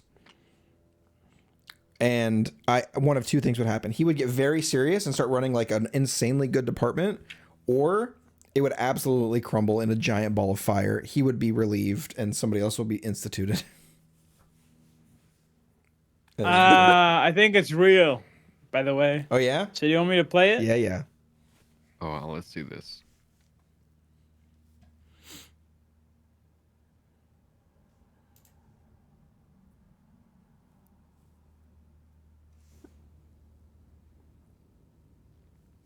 I'm not hearing anything. Oh. Is that beeping good or bad? That Is is. there beeping? Is it loud enough? Oh Yeah, no, yeah. he's flatlining. He's flatlining. Get a doctor. Actually, No way STSO loses another one. For those of you who can't see what we're watching, this is Cody Sharp in the hospital. You know, Thank because of you, that little local standoff that we doctors. had Cody Sharp's dead, right? I Wait, know what? CPD that Cody did it. Sharp just died. Wait. Why my is Fred God. calling him? Who killed him? He called Gunner and he said because of that standoff we just had, Cody Sharp is dead. Yeah, but like who, fired the bullet? Who killed him? Yeah, who killed Cody Sharp? Who killed Cody Sharp? I'm Meta me. I not- need to know, please. gonna have to Please. find the clip for that. Please, I ain't got the clip. I ain't the guy. Please, I need Hydra the sent me meta. this. Please, I live off the meta. God, I don't read the Reddit. I need to know. That's crazy. That's wild. I thought for a second it was Ingvar. He looked like Ingvar on the Yeah, table, didn't he? same. I like, Ingvar is too silly to perma. He would never. I love Ingvar, dude. It's so good. Wait, what is this? What's happening? This is John Schneid's. Wait, go back. Play it again. Hydra. I missed it. Play it You again. missed Schnoz Hydra. Wait, is that you in the game right now? Yeah, I'm You're in fucking the hogging server, as fuck because I don't want to be Q. Fuck you. Jonathan Schnoz Hydra, dude. Oh I my still have the goodness. picture. Hold on, I'll put that picture. Of old Schnoz Hydra. Johnny Hydra. Johnny. They had Hydra. me. They had me RP as a corpse for an hour and a half. Hey, at least we let you Literally, come. They as a dude. corpse. I almost like Oh, I almost man. DM'd fucking There's the show links. What's his Schnoz name? Hydra. Oh, that's great. That's, so That's good. edited. It's not the you edited. That's been touched. That is not how he looks. That It's a literally, lie. that is straight from the game. That is how he looks.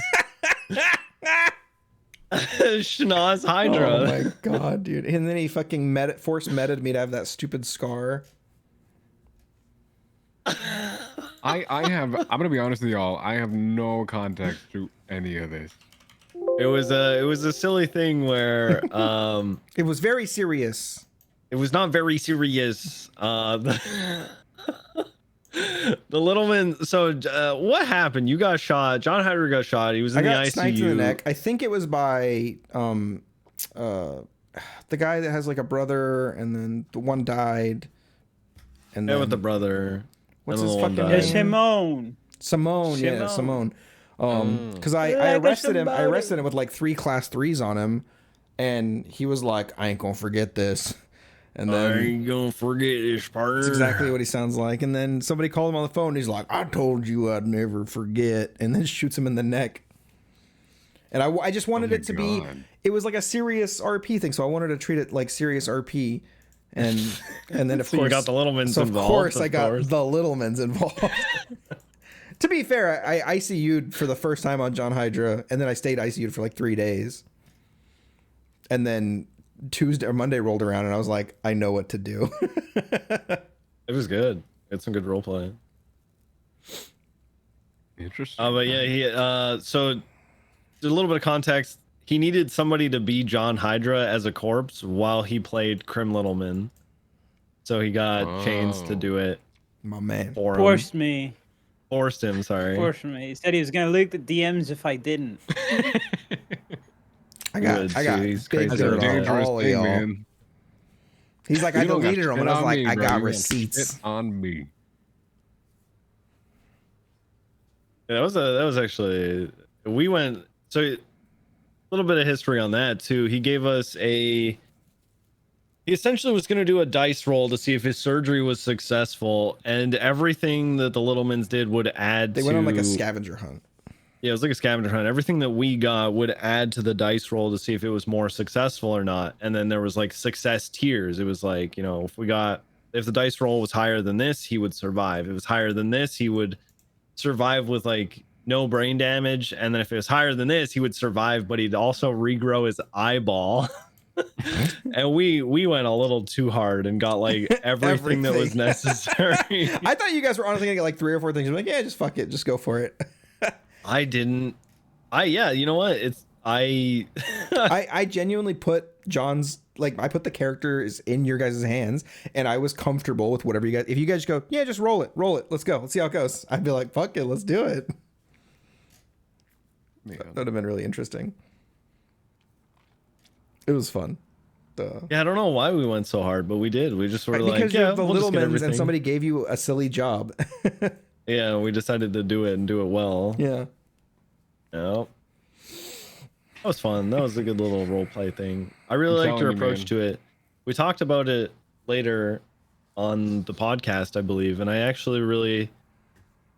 really liked what you said about it too, because you said, you know, I reached out to my partners and I asked them like what they thought some good, interesting role play would be for these Littleman characters who, you know, typically just do goofy stuff, and they gave you some tips, and you guys kind of like had like a brainstorm sesh on what you thought you should do. And I thought that was good because I kind of do the same thing. Like I keep Kim in the loop on like what I'm doing and what's going on, and like I tell her about stuff and I get her opinions on things, and like I value that. So I don't know, it's just nice to like it's nice to hear that you like went out of your way to try to create something and like think about it beforehand instead of just like improvising on the spot.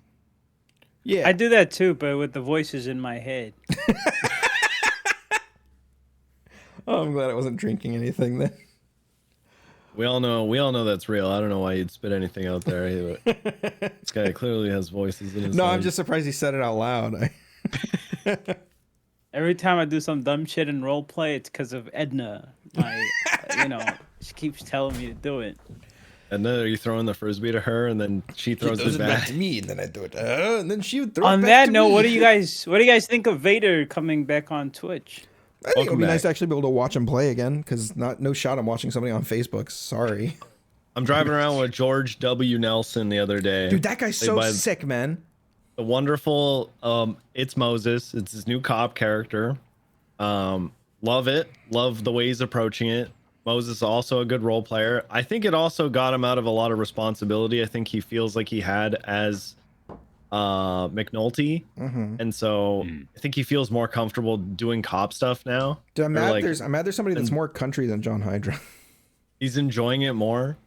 His whole thing too is that he's like a rambler. Like he just wants to like ramble and go on and on and on about just like dumb shit, right? Riding around with him, and then all of a sudden out of nowhere he goes, "Man, Meta stocks just took a big dive, like Facebook stocks." I know. He like got off like an hour later because you could tell it was affecting him because he's a Facebook streamer, right? Oh, no. And he's like, oh god, things are not looking good for Meta streamers right now. Was part of the deal like they get like stock in it, or is just they just know they're not gonna like re-up their contracts?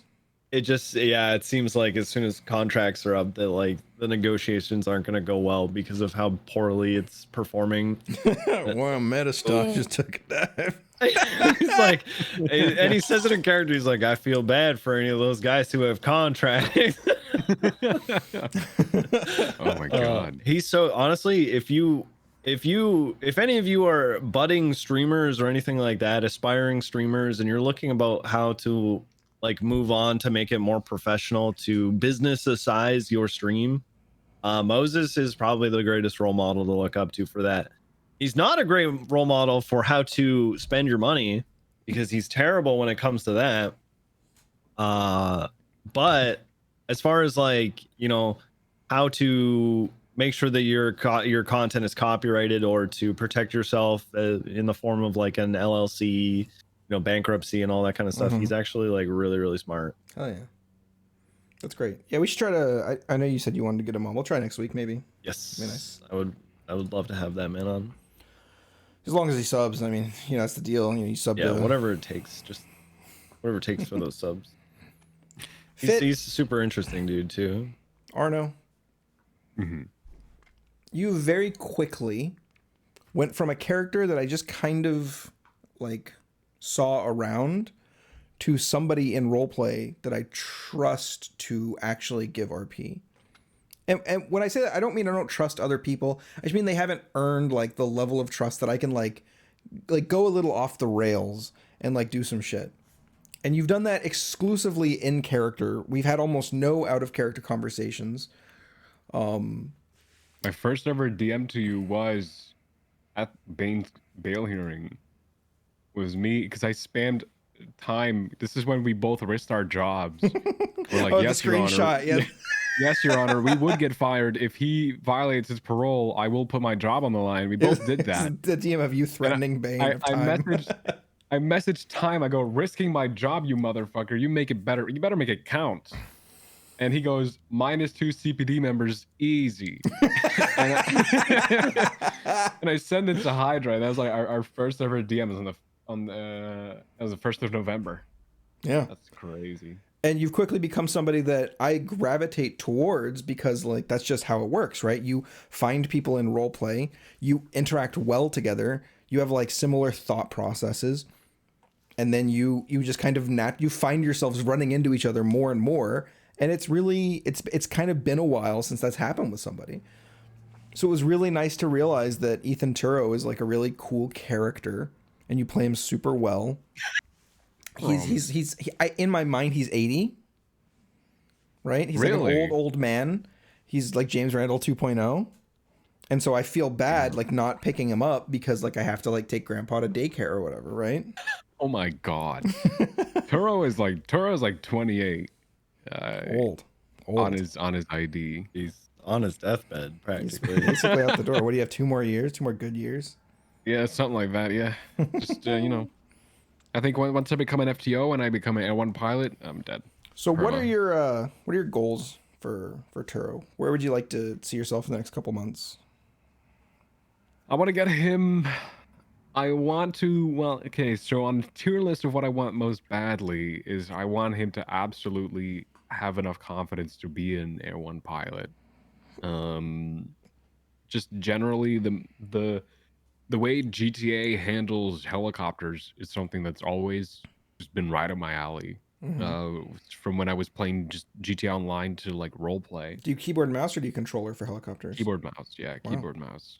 And I got like, because I played it so much, I got surprisingly well at it to a point where like I'm really bummed out that the fucking zombie event was a dream.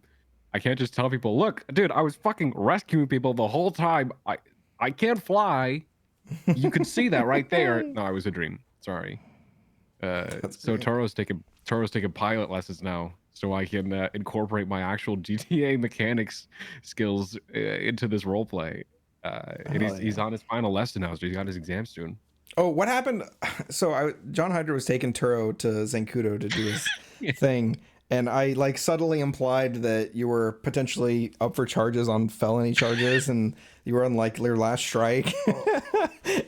Dude, he took that way too. He took that the most wrong way. So Hydra told Turo's instructor, who's played by the last Broken Oath, yeah. And he told that guy to like, yeah, so you know, Turo might be facing some charges here. I don't know how legal it is to get him a pilot's license. Once Hydra leaves, the first thing this guy asked me is, are you wearing an ankle bracelet right now? And I was like, what the fuck? There's no way. There's no fucking way. And then yeah, I don't know. I don't know what we did. We just flew around. Like, it's not even a lesson. It's just like, oh yeah, this is how you go forward. All right, cool. And then meanwhile, you know, I used to fly helicopters under like bridges and shit. You're like an ace pilot. Yeah. Yeah. Like when it comes to like I You got the wrong easily play instructor. Turo off. You should have got Bryce Miller. Dude, I wish. Slip him 20K and there's your license. Yeah, so that my main goal for Turo is I want him to be an FTO. Just because it's always been his thing. In DOC, he was the FTI for the longest time, running all the hosting all the academies and this and that. And Yeah, you're in It's my always- chat saying like you missed that yesterday. yeah, actually. dude, I really do miss like just taking people under your wing. It's something that makes me value the time I have on the server. Yeah, I know I'm doing something useful with it. I really want John to be an FTO as well. I really want to like take people out, take newbies out. 100%. And You know what? Because all the positivity you guys are bringing to FTOing, I'm gonna FTO people to fucking destroy their self confidence. I'm gonna ruin them. It's gonna be like your I'll first make day them with feel Gunner. like dirt. oh man. Yeah, pretty much. Yeah. So Air One, but the thing for Air One is I know how to fly. I just need to know the GTA street names without looking at my fucking compass. It's so hard that I don't know I how. know most of them, but like the fuck miles, dude, blows my mind. I saw that guy. You can't on his compare yourself to stream. him. Dude. Okay, on his stream, he Tell did that this guy little everything he game. knows. On his stream, he did this game where they gave him a street name. He just had to select out an empty map, and it's just like it's some viewer who made like a website that replicates like the MDW, and you can play this minigame on it where you can, you know, like, they give you like San Andreas app, you Prosperity have to Street. Yeah, click. It's like, what the you fuck? have to click it, and if it's wrong, yeah. This guy got like almost everything to like the little alleyways in Mirror Park to the Vinewood Hills to Grapeseed. This guy knew like everything, and I was blew my mind. Can I be totally honest? Hmm? I don't know the name of the big East and West Street that's right by MRPD. Wait, Vespucci and San Andreas? Is that what that is? The ones that are, it's right between the two? Here I am thinking, I'm like, I'm pretty decent, you know. Dude, I know Strawberry, right? I know Strawberry. Wow, that's great. I'm so proud of you. I know, okay, all right, there's a little street. Okay, I don't remember the name of it, but if you said it, I would know it. There's a little street that runs north and south, and it's perpendicular to Hayes Auto, and it's like really popular for criminals for some reason. It's like, I know that one. Which one's Great Ocean? Great I Ocean's know the one you're on- talking Great about. Ocean's the It's one on the between west. Boulevard Del Perro and Marathon. Sure. But I learned that one because I couldn't right now. find it when people were calling it out once, so I memorized it. And then- The only way I learned street names is, I mean, obviously driving and pursuits, but like having a situation, then fucking up the street, and then knowing, oh wait, next time I'm never gonna fuck it up again. Like there was an OIS, and it was on, it's Signal near Chum. It's on that bridge, the green bridge going to the docks at the barrio. Yeah, nothing. Well, you're stupid, so I don't know. But True. You have to say it out loud, but true. but I don't know. I don't know, Troms or Chains, if you guys know what I'm talking about. I But have it's, no idea. It's this green bridge that brings you to the Dodo docks, and it's right at the barrio. The Miriam go- Turner overpass? Oh, No. I know the one on Signal Street. Yeah, one that Signal goes Street. south from Dutch London to Chum. Yeah, exactly. So Yep. I had a situation there, and I called out on radio, shots fired, Sinners Street, Oh no. and people are like, they responded anyway. They responded to the ping of the 13, so they came. Right. But So they weren't at Center Street, which is outside MRPD. yeah, they weren't at Center Street, which was good. But then later, I was writing my report. Yes, Center Street. And I was like, wait. I look at my map. I had the title was Sinful Center Street because I thought I was fucking brilliant because it was on Center Street. And I look, it's not even on Center, dude. It was like a whole other side of the island. And I was like, oh shit. Like I gotta change my whole statement. I gotta fucking Control H everything and just replace it. And since then, I'm never mixing those. Wait, what two does up again. Control H do? It's at least in a lot of things you can if you have a text. I'm a software engineer, right? So when I'm programming, I do Control H, I can replace a word. So when you do Control F, you could search for something. If you do H, you can replace everything that's one thing with another. No? So Oh, nice. Oh, yeah, I know. I forgot how to do that. I used to do that back in the day. yeah, so when I you only do remember Control F, one you street search for name. shit. Oh boy. Yeah. I only remember, like, the only street names I remember are the street names where I get gunned down in traffic stops. So, Because you're sitting there Saint just seething. Yeah. You want to know who shot me down the most in traffic stops? You're not going to believe this. Fucking What? clean boys, man. They can't help themselves. Buddha and Speedy, those motherfuckers, they cannot help themselves. As soon as they hear me pulling them over, they're like, okay, we're shooting him. And then it leads into an OIS and they get arrested and they just rinse and repeat every time I pull them over. And I'm not going to stop. I'm going to keep going, man. That's so cool. That's so sick. Just What was get this gunned game? down Do you know what every that time. game was where you could like name the you could pick the streets or whatever? That sounds interesting. Yeah, I can So, send it. I think it's in to, the cadet channel. It's in the FDO channel. Hold on. Yeah, it should be pinned and waiting for FTO. Oh, all right. Been in there in a while. You know, it's crazy that I Maybe. went If from it's not pinned, I'll get it Legion to solo in 2 It's not weeks, pinned. like the minimum amount of time you can, and then 9 months of solo. I sent it to Jenny Louise. So here, let me grab the link. Here, I'll put it in. I'm gonna chat. try and outdo you, by the way. Hi, Joe. You're gonna be a cadet longer than me. Yeah. Well, I'll just deny whenever they. I'll just. And if I ever do get promoted, it's not gonna be to officer. It's gonna be to assistant chief or something crazy like that. It's Just not to wrong. piss That will off- freaking happen. Just to You piss have off been assistant people chief who are already, working haven't their you? asses off. I have, and Inside I of the called building. Martell into the office. Yeah, that was the most fun, man. I'll be honest though, the reason I've been asked a lot why I'm not running as chief on Carmine, is because if I win, which is very probable, this isn't me being egotistical. No, you're 100% There's a would lot win. of trolls in the You PD literally would win. who might actually vote for Carmine. You actually would win. I would know what the fuck to do, man. I would know what to do. So Just Yeah, roleplay just exactly roleplay as is you figured have That is been. so fun. You should throw your name in the hat right before they. the open OOC voting. element. Yeah, true. I do feel like there's an out of character. The aspect OOC to it. element is, yeah. That's what you'd you have I don't want to help. deal with Yeah, that. you just just make sure you pick a second. Just pick like Bundy as your secondary. As your Yeah, assistant. you would get help. Like they'd be there to help. And then you can go, Bundy, do all my work. That's my first order. Brian would be hilarious with Carmine as a secondary. I hope Brian wins, man. Because if Brian wins, I have a job. If Brian loses, I might have to apply to the CPD, You're groveling not on my gonna knees. get fired. There. I don't think so Listen, either. you've made it this long. Anybody that actually fires Carmine would be doing the entire server a huge injustice. Yeah, that's They true. get so much backlash, dude. It's crazy. Yeah, hoppers. I'm gonna send hoppers that way. I'm sending you're the the- frogs. I am 75 average, right? So I have 75 frogs coming your way, bitch. At 75 frog.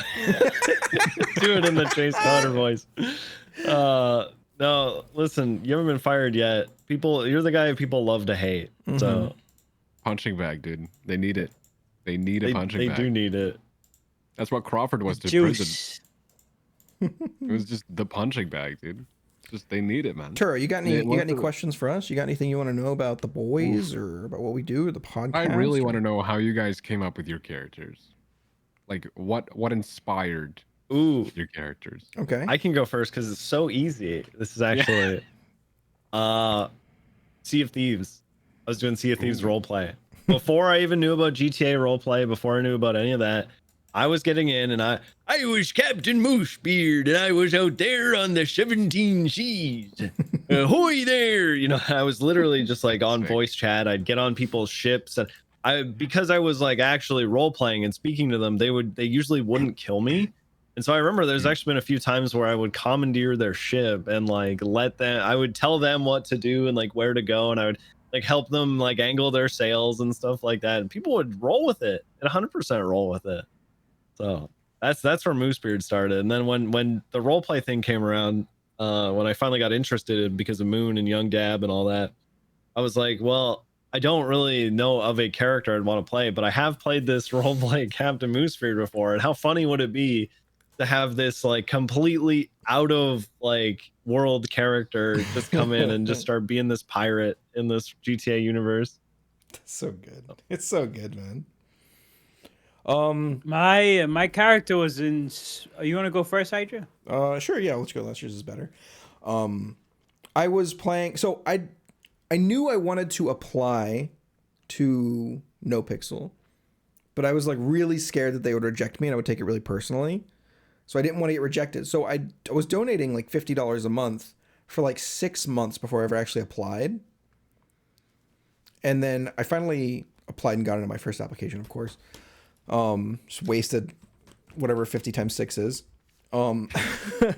But so while I was waiting, I went to Wild West RP and I made John Hydra. He was a rough and tough cowboy. It's actually where I met 52 Chains and a bunch of other people. And I was just playing him and it was really fun, and I was kind of like learning the character, and I realized as I was playing, I was like, man, I'm really craving like the ability to like reach out to people like on a cell phone and like I would love this guy in like a more modern setting, but I don't want to leave this character behind. So the last time I ever played John Hydra, he got shot and fell down a well and woke up in Los Santos. Ooh. Yeah. Interesting. Canonically, John Hydra is from like the 1700s. From like 1700 New Alexandria. Bunch of time travelers here, man. I've never told anybody. Not Everyone's a once. time Not traveler. I've never told anybody in character. Because he's like, nobody would believe me. They just think I'm a crazy person. How can Cornwood be your dad then? Explain that. I don't know. Make it make sense. Maybe I'm his dad. Don't. Why are you lore checking him, Troms? Why you stop? I gotta do it. I said it's a direct relation. Maybe I'm his dad, but because maybe he's had head trauma, so we forgot about all of New Alexandria. So he thinks that Cornwood's his dad, but when in reality, he's Cornwood's great grandpa. Duh. That's crazy. All right. The character I play now, Carmine Costello. There used to be a roleplay on the server who played a character called Pepe Roni. His name was Jace on Twitch. He doesn't play anymore. Oh, I miss Jace. But my character was heavily inspired by his character. The reason Carmine is the way he is, because he was supposed to be a henchman, a little A goon. So there's the main guy, and then there's a whiny henchman. And I wanted to do news reporting with him, right? LSBN, go around pointing cameras at criminals' faces, getting them to document themselves and shit. But then he stopped playing as soon as I, made the character. You scared him off. Got And it. 3.0 came over. Yeah. 3.0 came over, and the casino was a thing. So I was like, why don't I just adapt this character into fitting into the server and a mechanic? Because I'm a smart guy. I know if you want to make it as a character, you gotta find avenues to you gotta find roleplay hotspots before they become hotspots. So you're an OG there, right? So to legitimize you. I did that, and I watched a movie called The Casino. And another movie called The Goodfellas. Both movies have a guy called Joe Pesci in it. And I based my character's voice off of him. All right, now 3.0. The server happens. I go around selling people fake casino passes, saying I work there. I don't really work there. I make like $70K off of that shit. And as soon as the casino opens and people are, trying to get a job at the casino, I feel like everyone in the server back then, who's the leader of the Angels? Angel. Who was? Oh, that's her name. No, that's not. No, it's not Angel. The leader of the Angels. What's her name? Banana Claire Breed. Seducer. Claire. Oh, That shit, her beard? Jesus. Yeah. Claire Guys, Seducer. She got a job there. A bunch of criminals got a job there. Marlo got a job there. And unfortunately, that day I couldn't get in. And then I stopped playing. I got fucking demotivated. I'm like, shit, I missed my opportunity to fucking weasel my way into roleplay chasm that I could have, I was mad. And then I stopped playing for a couple months. Then I came back and I was like, you know what? Fuck it. I'm just gonna roleplay my way into this. So I'd sit at the casino and pretend I was at security. I would fake my way into. You sit at that little being dinky security, desk. Yeah, and then I'd, every time I found an opportunity to make money off of people, I would, tell them some bullshit. Like, hey, you can't "There's have a that big gun, Coca but King if you want it, maybe I could look the other way. There's a lot of early 3.0 most people said yes to roleplay. Now, not so much. Yeah, that's pretty much how my character built his main traits, and that's where he came from. Hell yeah. Was that like for all of you? Was that like your first character on NoPixel itself? For me, John Hydra wasn't. I played a lot in 2.0, and so I had a bunch of characters. My main characters in 2.0 were like an old war vet who was kind of out of touch and trying to start a gang and couldn't quite figure it out. And his name was Beverly Claymore Hindenburg Waldorf. And everybody liked him. He was really a liked character. But he ended up trying to take over Prune Gang. And it went great. Spaceboy loved it. And then one day it just kind of stopped. And so then I just kind of got demotivated to play the character. And then I made Evil Brian, and I played him a bunch in 2.0. But then 3.0 came around, and 3 days into playing Evil Brian, people were like, oh, Evil Brian's here. What's up, man? And somebody was like, you have to change your name. And I was like, oh, fuck. So I changed the name, and I just never played him again. Until very recently, and only a little. And then I was kind of like bouncing around trying to find a character to play. And I was like, I'm going to play for 3.0. I'm going to play like a really nerdy, like smart guy that is like obsessed with the idea of like becoming like a gangster, because like that is what seems like a really good life to him. So as where most nerds like fantasize about like D&D and like elves and Lord of the Rings, he like fantasizes about like being a gangbanger on the streets and like running a crew. And so he comes to Los Santos totally unequipped to do this, and is just an absolute elf farmer. And that was Gandalf Butters, aka Stanky Leg. The first day on the server, he runs into oh god, I can't remember her name right now. She really she was like Lean Boys. She's freckled face, red hair, like in real life, not in the server. Ellie Dono. Oh, Ellie Dono. Ellie Dono. Yeah. And I can't remember the streamer's name right now, but she's a great streamer. When she just like she kind of stopped streaming. Soda, yeah. And she's just really good at just like rolling with stuff and being a great genuine role player. And so he overheard them talking about gang stuff, and he's like, "Oh, well, I'd love to join a gang. What's the joining fee?" And then they were like $5,000. And so he's like, "Dud." And so he just gives them $5,000, and he joins the Wild Chain Gang. It's a bike gang that Ellie made up on the fucking spot. It was her and Freddy Fastfingers and Gandalf Butters. And they're like, but you need a gang name. What's your street name, Gandalf? Wow. What's your street name gonna be, Gandalf? And I was like, I don't know. She's like, what about Stanky Leg? And I was like, yeah, perfect. I'll be Stanky Leg. And I've kept it ever since, dude. It was so good. And I played him for a long time. I got up at one point. I got a lot of love from Zerka, who plays Tommy T, when he was brand new to the server. I shot him in the face, like in a funny, like comical way. They ended up going and cutting Stanky Leg's ear off, and they had kind of like a frenemies relationship for a while. And then my life fell apart, and I had to stop being on the server for a few weeks. And I'd gotten to the point where I was getting like hundreds and hundreds of viewers and like thousands of dollars a month. And then I took 2 weeks off, and all the 12-year-old Zerka viewers forgot about me. That's why I have an inflated like follower count. We got like 8,000 followers, but like 5 or 6 like total viewers. My viewer numbers are slowly going up again. I just get like slowly like accruing like regulars, and it's been really nice. So I'm not sweating it. Yeah. Consistency. I get a lot of like good raids from Troms and 52 and the boys, and you know, people. I'm starting to get those comments again, like, oh, just earned a regular viewer, and I'm like, oh, hell yeah. Like, I don't believe you, but hell yeah. I don't know. I stopped streaming. Yeah, let's talk about that. What's your... Sure.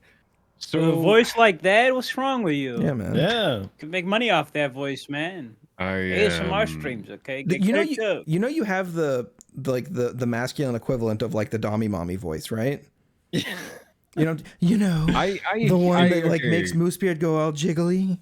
It used to be a lot more, but I get compliments on my voice, and it was always kind of weird to me because, you know, I was so used to hearing myself talk. When you hear yourself, you're like, that's fucking cringe. Mm-hmm. But and then people are like, your voice, this and that. I go, yeah, well, there was a dude on the server when I was playing Ethan Turr at the farmer's market who paid me, in the game, he paid me like $2,000 to tell him, or to record me saying, "Good morning, it's time to wake up," and he'd use that as his alarm. That man definitely masturbated to that out of character. No, I didn't like where this was going immediately. That guy's 100% coming to that every day. Turo was like fucking $2,000, bro. I mean, it's like early 3.0. Like, you can use $2,000. You can put that to good use. So I was like, fucking sure. And then, but yeah, so I used to stream really regularly, and I got some love from DW at some point, and it was because Turo was still a DOC and he was in SDSO getting some equipment because he woke up there, and apparently Dean and some other dude were waiting for a cop to kidnap because they just needed a cop to kidnap for some fucking ransom or whatever.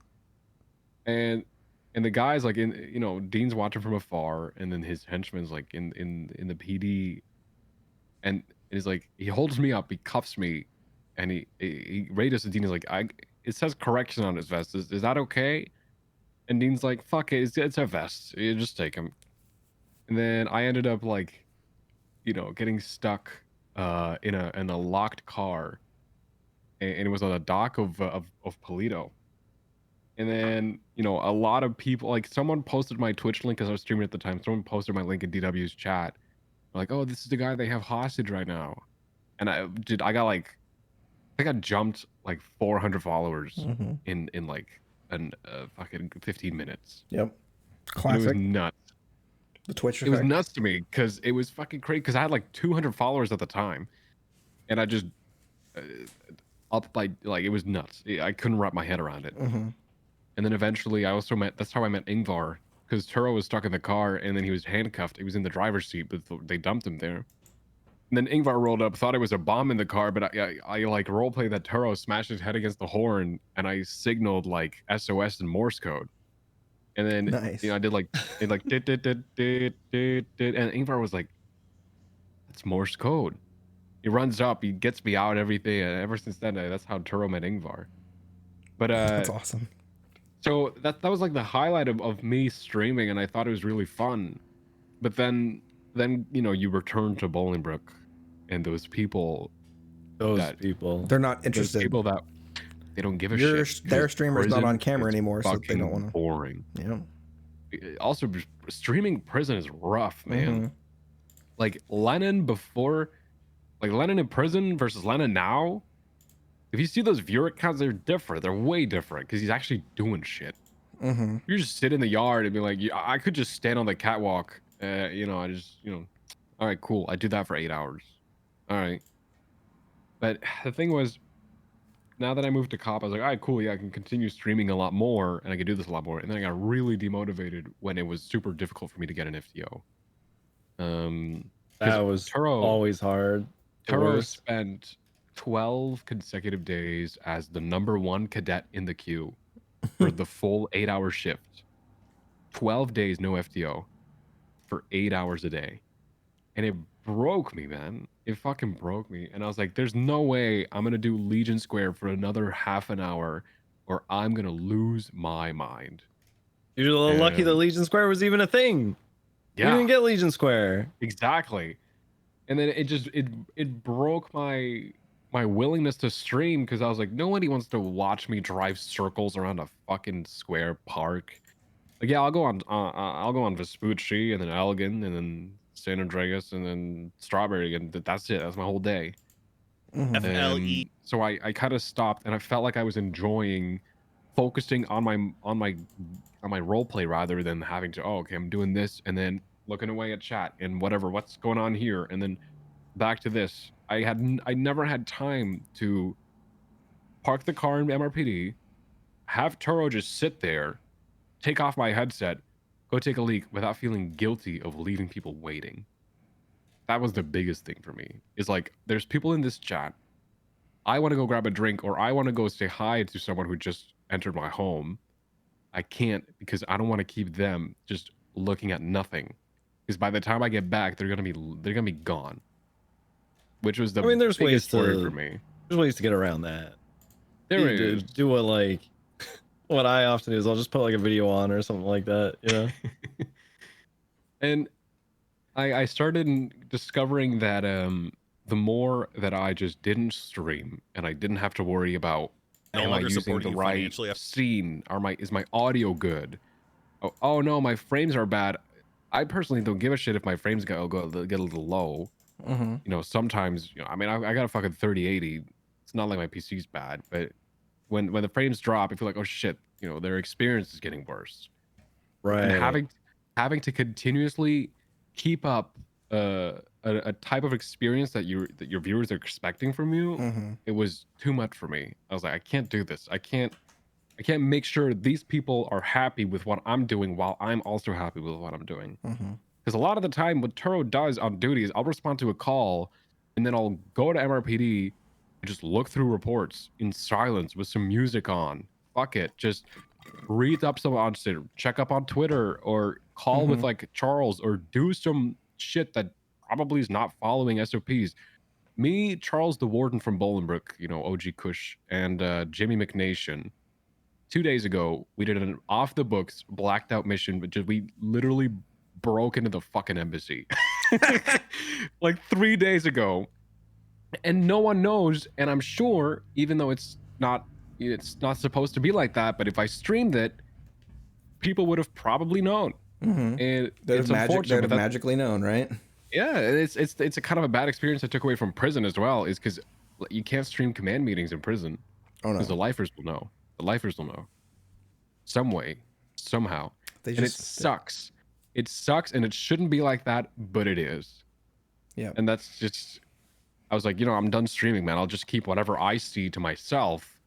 If I want to do something stupid, if I want to, I don't know, go to my house, you know, go to Taro's house and decorate for like half an hour because I'm fucking bored, then I just do that. And I don't have to worry about, okay, is this music fitting for the scene? No, just let me listen to Joji on repeat for 7 hours, dude. Just let me do it. And it was too much of a hustle keeping up with what other people wanted me to do, except for what I wanted to do. And that's why I decided to just stop streaming, because it felt like it was becoming more of an obligation than it was something that I wanted to do. Super fair. Especially, it sounds like you have like a career, you have a job that you like enjoy. Perhaps I do. You make good money. I work as a counselor for youth camps, and so during the year it's a lot of planning, but we mainly do camps in like April, which is when Belgium has like a big 2-week national holiday. It's kind of like a very short, I don't know, like a week, 2 weeks off. All the schools are closed and like kids are out doing shit. And that's where we organize trips. We go to Italy, we go to whatever, we go snowboarding, we go hiking in the mountains, or we just stay in Belgium. We go to the little southern side of Belgium, and we just go camping. That's awesome, for like man. 10 days. And it's that kind of stuff that I organized and like manage. You know, I go to locations, make sure we have all the materials. I help out with people like, you know, wanting to sign up for this, and that's kind of what I do. And I work a lot with kids, you know, every age. And then I also, on the side, is the hoodie I'm wearing it's not very popular in outer, you know, and not in Belgium. There's just any country. I don't see it happen a lot, but it's kind of like the Boy Scouts, where Belgium has a huge variety of these type of things. They're called youth movements, and pretty much we have a uniform. My shirt is that blue thing you see right there behind me In that pile of clothes. In good that pile color of scheme. clothes is like the dark blue. And we have Marabunta you know, Grande looking ass.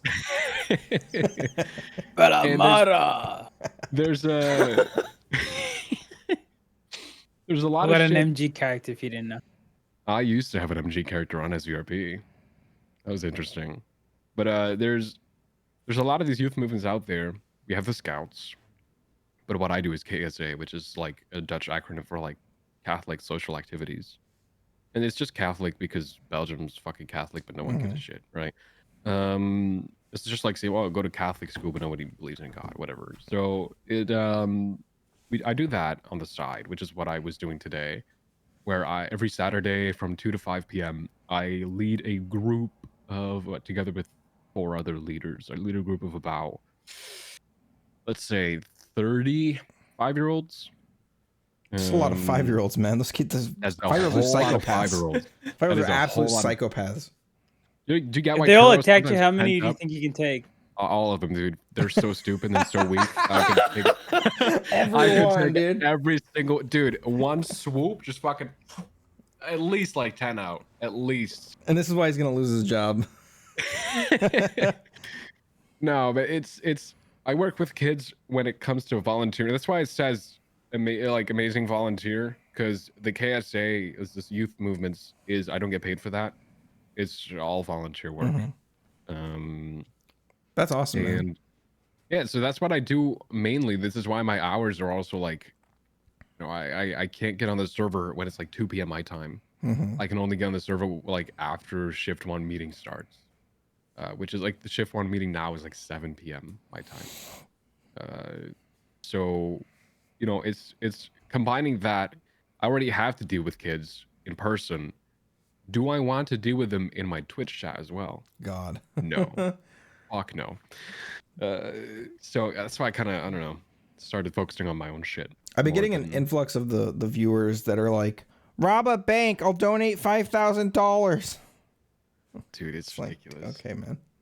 Shut up. Where's your dad? They will say that shit when you're playing your cop character. Like yeah, they literally, I'm on John Hydra. They're like, I'll donate $1 million if you rob a bank. Rob a bank. Call that man a dumb name and I'll donate $5.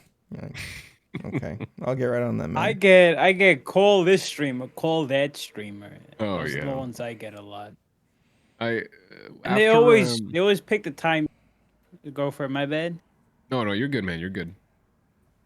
They always, every time they tell me to call someone, it's always because something's happening. So it's telling me the meta a situation that's ongoing too. So After yeah. you know, Turo got kidnapped by Dean, and I got all these people like in my chat. So like weeks after, I had people come back saying like, "When are you gonna call Dean again?" And I was like, "He kidnapped me, and Turo doesn't know it was Dean." Like, just call up Dean Watts and be like, "Remember that time where you kidnapped me?" Hey, buddy. Yo, The funny thing is, like, hey, excuse me, Dean Watson. Sorry, one of your viewers is asking me to call you. like, the funny thing is, I recently saw Dean Watson at Autos, and you know, because he saw me in CPD uniform, he's like, "Peacekeeper, you look good with that uniform," and I was like, "Thanks, yeah." Knowing full well out of character that this is a guy that tortured me for for like half an hour with a buddy, only to dump me somewhere in Polito. So it was, I don't know, but some viewers, man, it drove me insane. I made a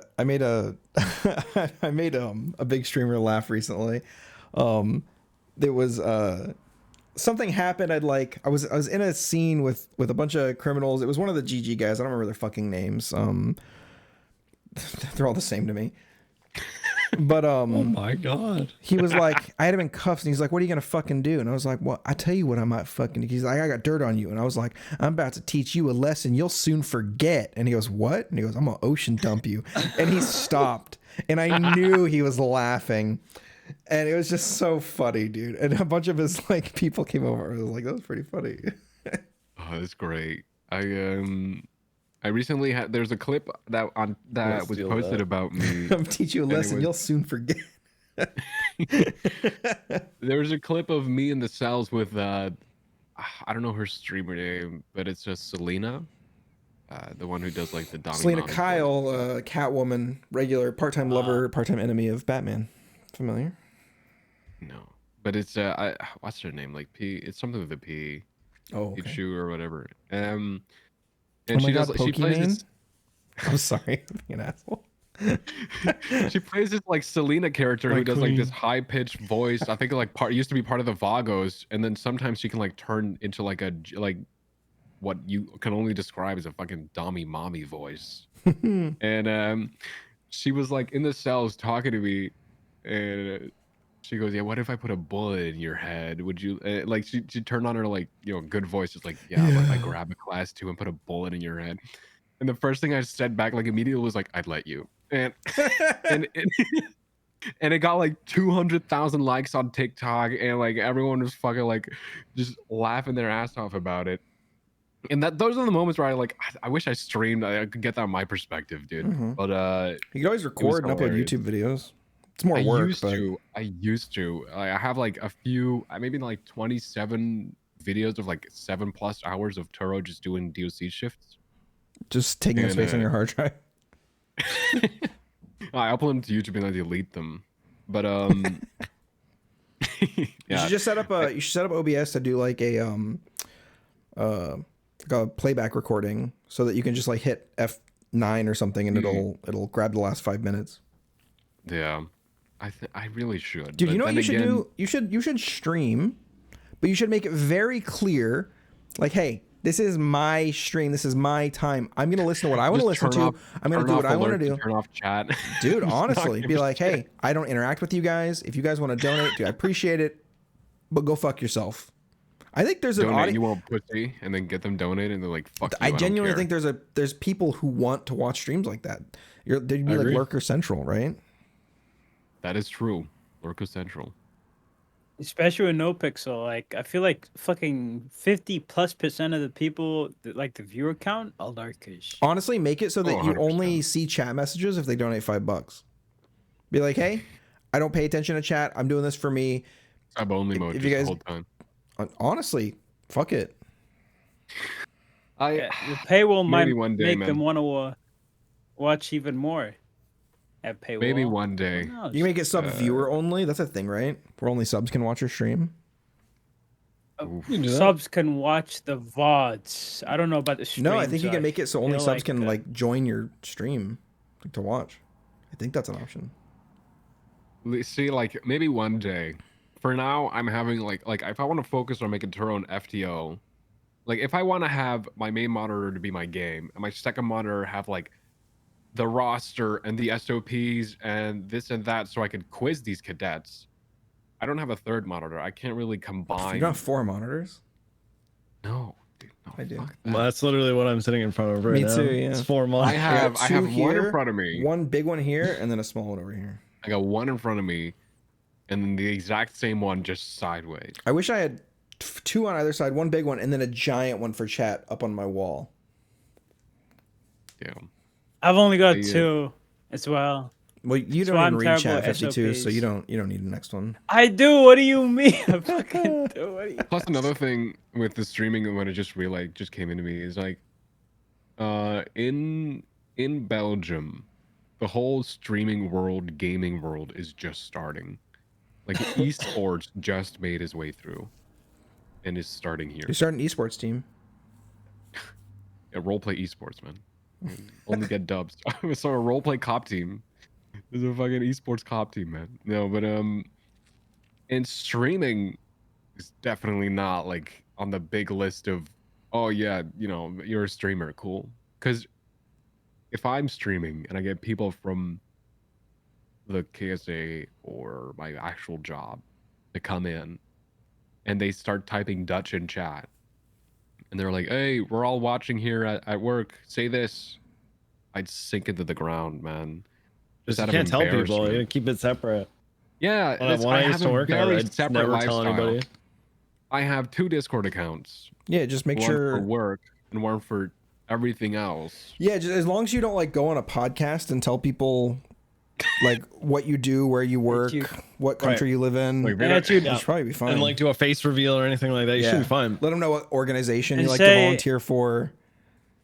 And say that you'll curb stomp 55-year-olds. 55-year-olds. You guys forget that part? Yeah. No, but the thing is, like, I personally don't have a problem with people knowing, but it's very It would pull you out of the easy- character, is what you're saying? Like, It pulls me out of the character. It makes me feel like I don't want to do the character anymore because I know my IRL friends are watching me pretend to be a cop. And if I don't know if you ever tried to explain to someone what fucking GTA roleplay is when they don't even know what 5M is. Like, it's horrible. It's awful.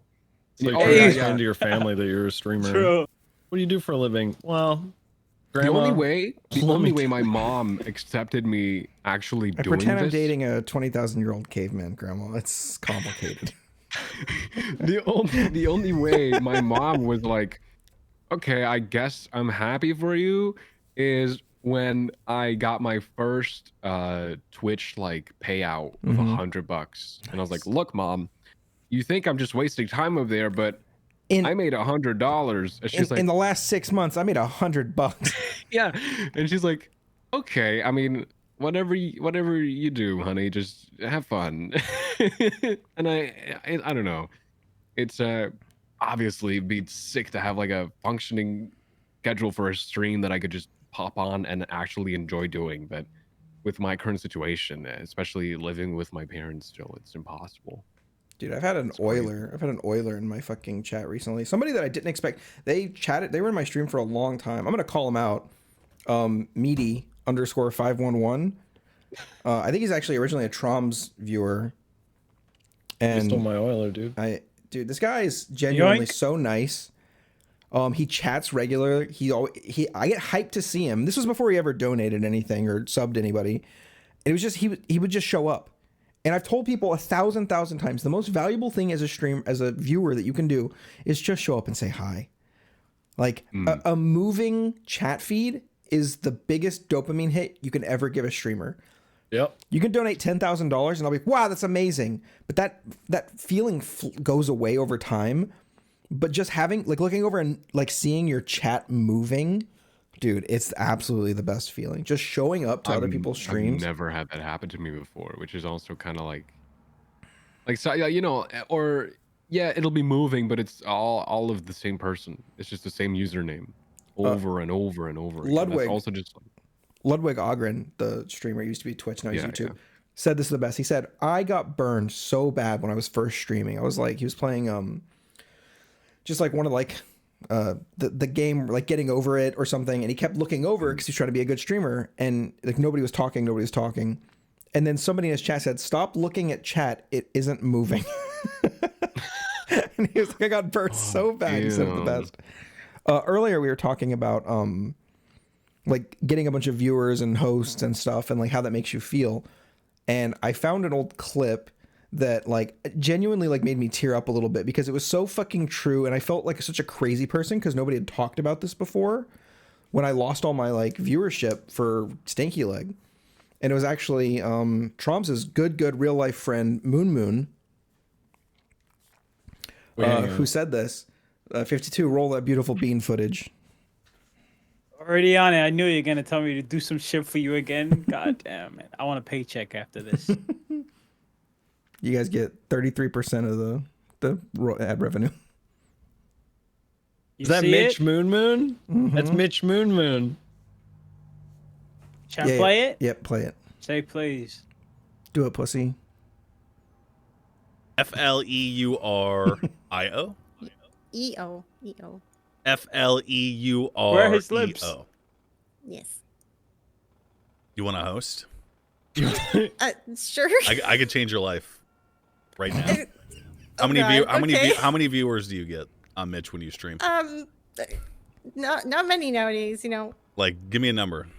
like 4. Oh yeah. 5. You want to make that number briefly 10,000 and then Oh my God. an average of 50 after that fact. Oh my God. Yeah. Okay. Do you want a brief infusion of money that you come to rely on and that eventually no longer have that source of money as a result of the people that I sent to you Yeah. no longer supporting you financially after 1 month? Oh yeah. Oh yeah. I've experienced that before. That's. Okay. Well, guess what? You're about to experience it again. that's insane. FLEU. I love him. Yeah. Dude. That's Too beautiful. real. Too real. That is very real. Oh, fuck, man. You want- Oh, it still hurts, man. you It still want this hurts. to- when he mentioned like you want this to like change your life, I think sometimes like that's the NoPixel avenue. I think that's a lot of people because NoPixel has a lot of viewers. It's the fucking only thing keeping GTA category alive these days, and a lot of people come here in the hopes of boosting their career. I think, which is what at least a bunch of people that I know that moved over tried to do, and some of them succeeded. Like Quimbley, for example, went from like SVRP 2 viewers to what, like mainly like 40 now, just consistently, just pretty good. Yeah, 40's Like over 40 is more than 90% that all streamers will ever get ever. Not just concurrently, ever. So to have that concurrently is huge. yeah, Like Troms and 52 chains are in like the top 95 percentile or more. You change Also, better than me now. So I'm kind of a big deal now, huh? Shut up. You guys want me to change your lives? Got a life-changing host for you.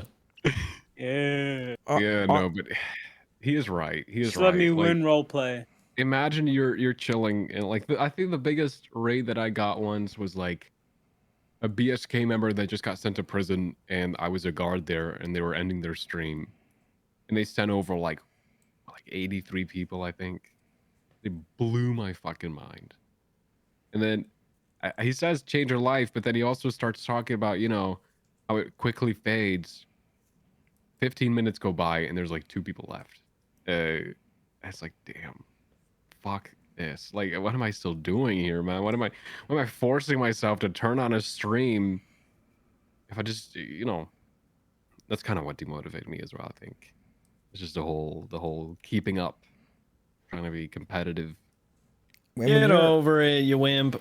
When you're hard on yourself, when you expect more from yourself than you do from other people, when you are kind to others but not to yourself, streaming is one of the hardest jobs there is.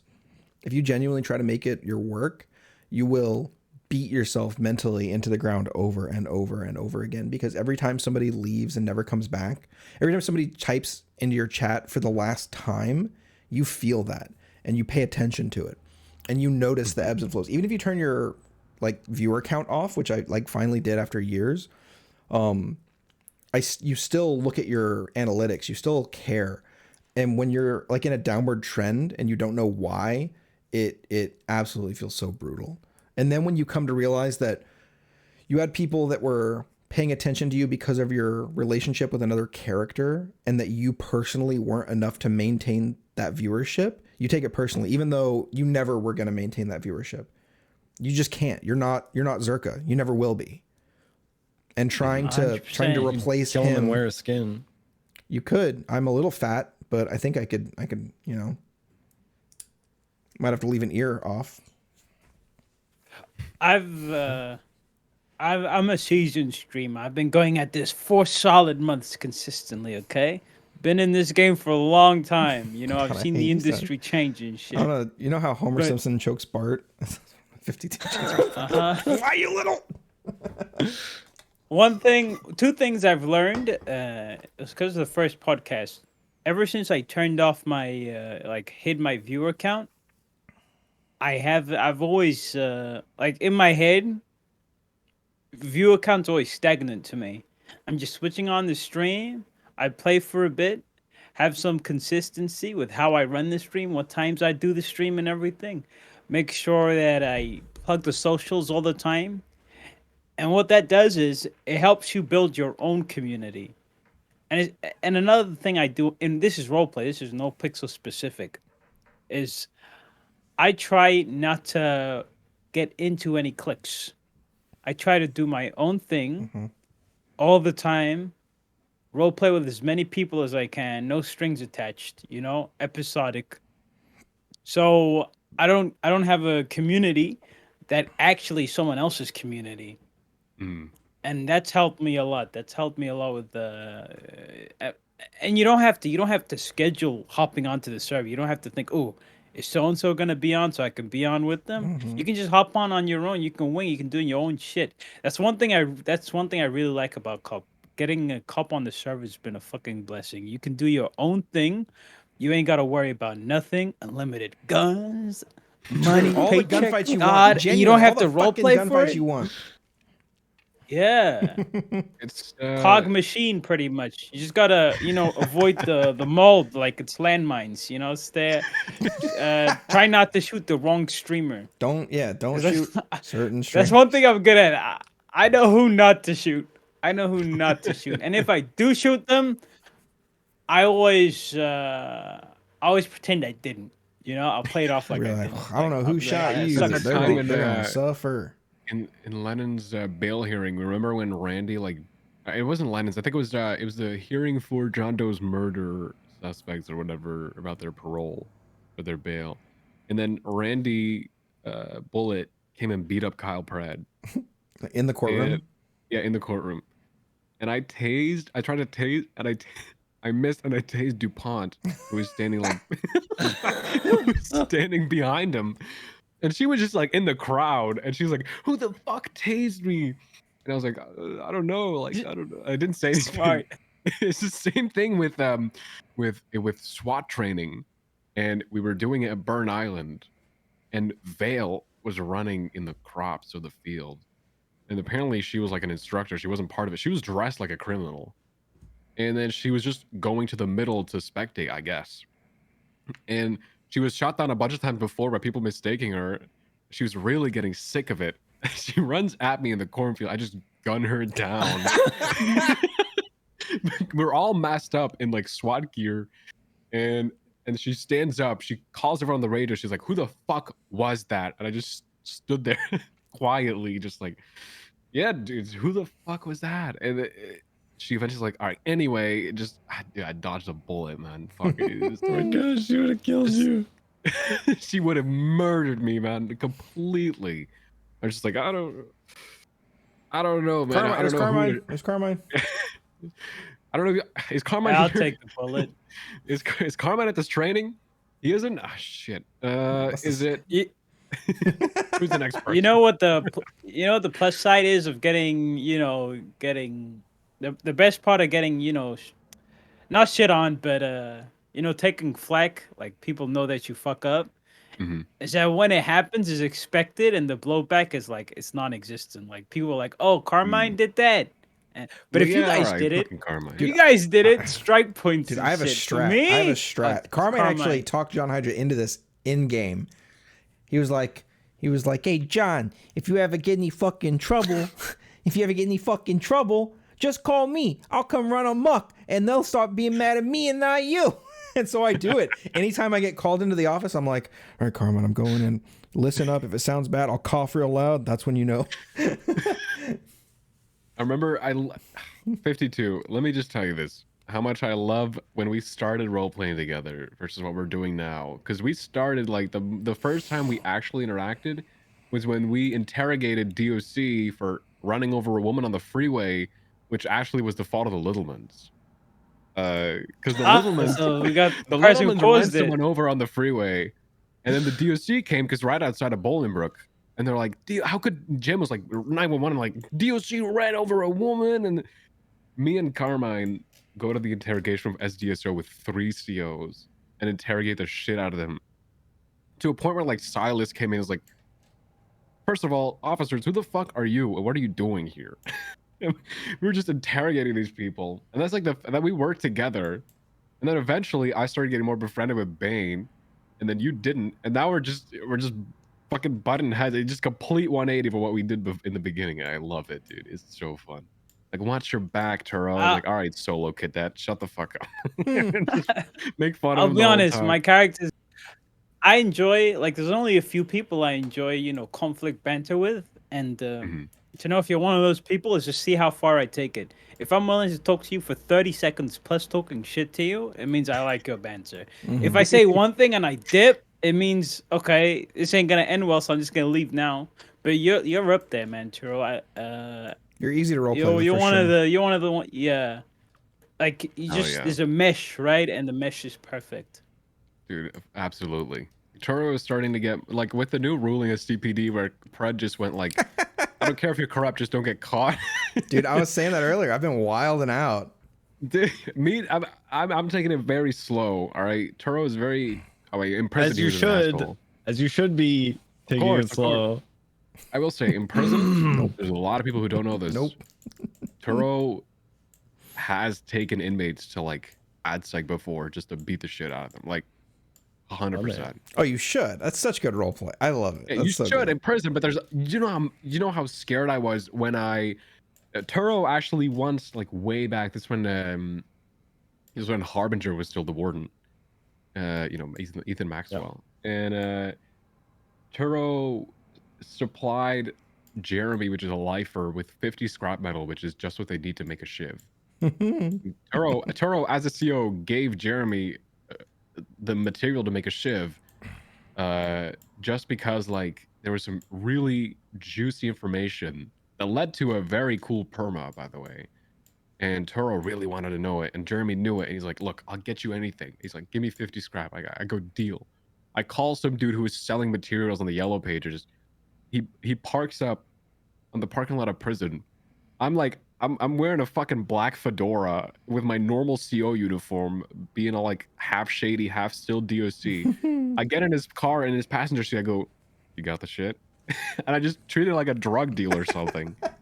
I give him like a fucking whatever. Like I pay him for like 50 scrap, and then give it to Jeremy. And afterwards, obviously it's a little corrupted because I pretty much gave a lifer a knife. And then I was really worried because from everyone that I've seen do like kind of borderline corrupt RP in prison was getting seriously handled by like if I got fired by then, I wouldn't be where I am now, because if you get fired from DOC, especially if that's the only way you get in the server, you're done for. There's I'm not gonna go from relying on random prio to having a consistent way of getting into DOC queue to then going back to relying on random prio, because I would lose myself, right?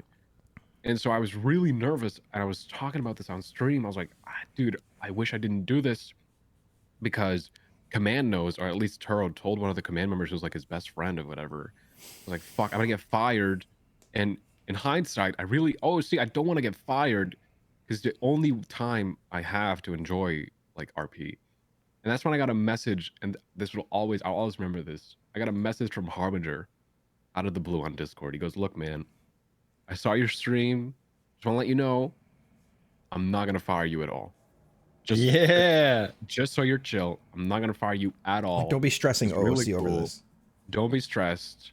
You're going to be fine. Dude, what a homie. We're going to roleplay the shit out of this. It's going to be good. Suspended, whatever. You're not losing because you're a good part of the team. And I was like, dude, that's awesome. Plus one Harbinger for me for that one. Plus one Harbinger, man. Dude, assuaging people's out of character, genuine human like anxiety is so important. We talked about it for a bit as well, and it was just so good. But ever since then, it's been just a real solid way of communication both ends. It's really nice. So yeah, it was really cool. I'll send you guys what he said in case you want to read it. But it was very cool. You made me second guess myself, Trom. So I was like, did I use it wrong? No. Assuage to make an unpleasant feeling less intense. Yeah. I don't know, man. It's just not often you hear somebody assuaging. So. I got a question for everyone in here. Do you guys still have like getting fired anxiety? I'm kind of over it. I've been a cadet for long enough. And obviously, I'd probably stop. Okay, so I'd probably stop playing NoPixel if I got fired, even though I have prio. Cop's the only thing that's like keeping me going right now. I was thinking about with Stanky Leg. I think if I got fired, I would try one last time on Stanky Leg, and I think what I would do is I would just Psych Harder the Mandem. Like what Psych Harder did to the SDSO, I would just do that to the Mandem. I think that I would get like a lot of Mandem haters and a lot of Mandem like OGs that remember Stanky Leg, and I think it'd be really interesting. But I think that's the only shot I would get. And then if like Zerka like ever asked me to stop OOC, I'd be like, yeah, all right, bye. It's fine. But yeah, I think that's I might just do that anyway, honestly, on days where I don't feel like playing cop, or if I like get sent off duty, or if I'm just over it, I might just get on Stanky Leg and just go harass the Mandem. That sounds really fun, actually. The last thing I want is to get an influx of viewers that aren't my viewers again. Mm-hmm. You know what I mean? And I think that like Stanky Leg became so like story-wise intertwined with them that it's hard for me to think about him without thinking about the Mandem. So it's rough. I hate getting rated 100, 200 viewers plus. I hate that shit. It's so small. Why would they even do that? He actually messages me. He's like, if you raid me for less than 2,000, I block you. No. It's the opposite. I'm saying I don't mind it if it's less than 200, but if it's more than 200, like over there, like more viewers, right? It's like, yeah, is knowing that they're gonna be there for a couple seconds, spam a few emotes, and might go.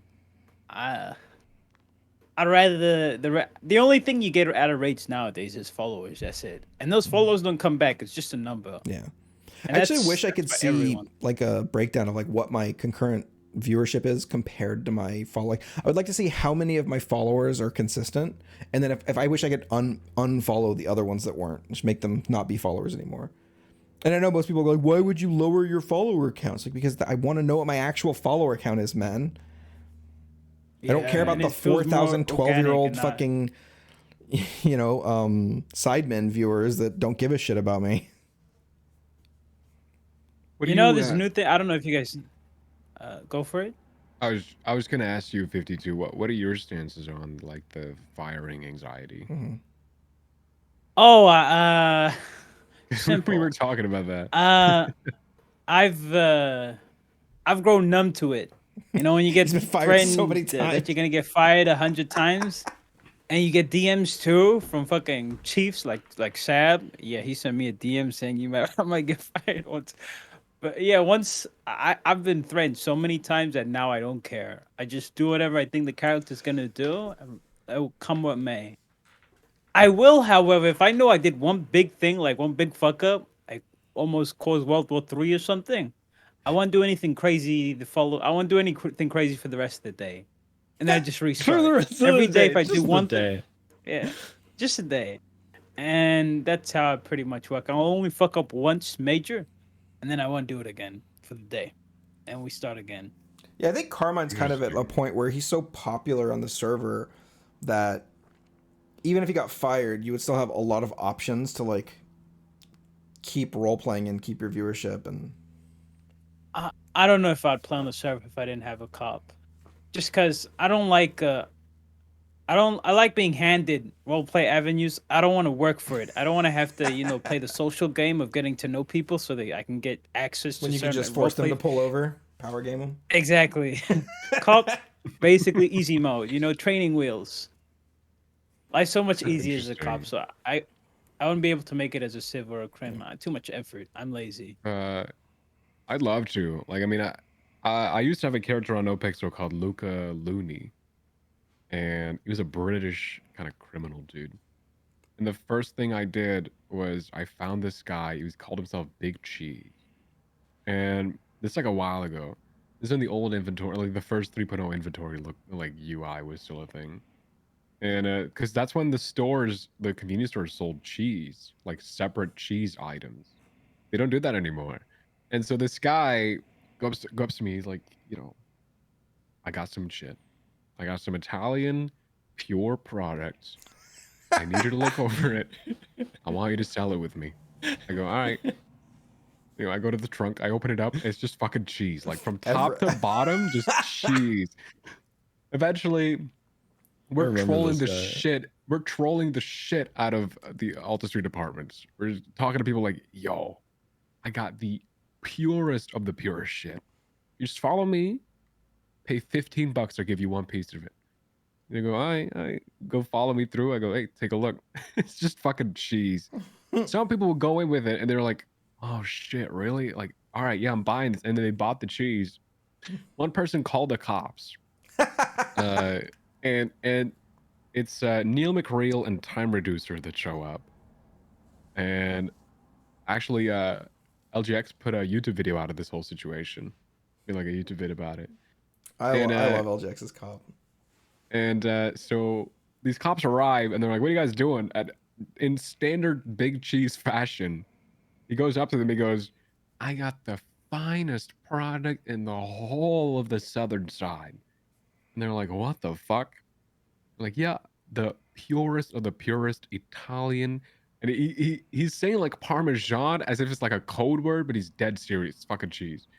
And I got that purest Italian Parmesan shit. You know what I mean? And they're like, show me this. And, Time looks in the trunk, and instead of going like, oh lol, and then leaving, she's like, do you have a vendor's license? And we're like, shit. Banana, so good. Yeah, we're like, fuck. And then he grabs, like, he slash me's, grabs a slice of cheese and like tosses it in her face, and then we run to the car and we start like a 1080, and we're just driving away, and there's like cheese falling out of the trunk. And I'm driving. It's like the first ever time on NoPixel I was driving away from a cop. Dude, heart rate up here, man. Like I was fucking like, oh shit, what am I doing? Like, and then on that turn at Mirror Park, when you come from Shrugway, you go to the casino, there's a big turn. It's the end of the like the canals or whatever. And I miss my turn and I fly into the lake at the behind the, like, near the motorcycle club thing. Mm-hmm. And we get out, we start running, I go into the tunnels, I get caught, and they put me in an interrogation room. And they literally, like, because Big Cheese got away, and I didn't, and they time like slash me slams hands on desk, and in her mic she goes like, "Who's your supplier, bitch?" And she's like, I was like, I don't know, I don't know if this guy, you know, it was like a whole thing, dude. It was the funniest shit in the world. It was really, really good. That was one of the first ever characters I had on NoPix. It was a British guy named Luca Looney. I'm sure his the report on the ABW still exists. I'll delete it. I need to No, I need to evidence. find it one day. But yeah, there's a LGX YouTube video. It's like 20 minutes long. That's awesome. It's really good. That's really good. Well, shit. Moosebeard got arrested really early. 3.0 because Kiwo made a pirate. And we did pirate stuff. We kidnapped some people at knife point. Very nice. She got me in trouble. Did you have an answer for the firing anxiety? I kind of gotten over it. You get fired once, it's kind of like. Oh, I actually didn't answer that question. That's on me. Sorry. For me, it's like when I got fired, I started thinking about, because it was like one day of, or it wasn't even that. It was like 3 hours of thinking that I was fired, because I woke up and saw the message. It's like, yeah, you can reapply in 30 days, and they walked back on that like real quick.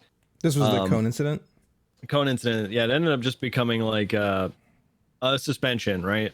Like they just kind of like, you know, shot the cannon right away for whatever reason. I remember thinking about like all the avenues that I could go down for roleplay. I was like, man, I could take this in so many different ways. Like it would be so cool, like if I were to do this, or if like, you know, Moosebeard knows this gang, so like, what if I were to join them? Yeah. Like there's just so many things that I thought about it. I was like, man, you're really fucking cool. So honestly, I'm not afraid of being fired anymore. Obviously, I want to keep my cop. I love playing cop Moosebeard. I think it's still just so funny to me, the whole idea of a pirate cop. It's really good. I got in Seahorse What about you, one the other Fit? day. It was really fun. Absolutely. I think for me, the whole firing anxiety is definitely still there. Because, I mean, Turo hasn't been a cop for like that long. He's on like 4.5 months now. You're a full officer? Yeah. Fuck yourself. And Because he was on the straight and narrow. That's why. and the thing is, when I said, you know, DOC was the only way for me to get in, now cop is the only way for me to get in. So if I lose, you know, that job, that character, if I do a super huge fuck up and I get fired, I can't even roleplay out of firing arc because the queue is just ridiculous. Mm-hmm. I'll never be able to get back on. Dude, just become Australian. Duh. It's that's kind of the only thing that scares me a little bit is like, you know, obviously Turo as a character is kind of like, you know, he's not chaotic or anything. He's not unlawful. But he tries to do the good thing, but when it gets in his way, he will do what he thinks is best. And if I get fired, that's kind of it for me. Like that's when I'll be like, all right, I'm now done. There's no way for me to do anything anymore. So I'll have to resort to fucking grinding my ass off on Overwatch again. which is unfortunate because I don't want OOC anxiety, I guess, when it comes to my role playing. But in this situation, it's definitely something that is very, very present. Mm-hmm. And I think that goes for a lot of people who are in whitelisted jobs. Yeah. Like a lot of EMS. When it's your only way in the server, man, losing it makes it feel like that's the only way to be in this. You lose the server 100%. with it. So. Yeah. Well, all right, Arno, we went a little over schedule, but I think we did that because it was really nice talking to you. I think we really enjoy having you around. Thanks for joining us, dude. It's genuinely been really cool getting to know your character in the server and then you in the podcast. So just so you know, I think really highly of you.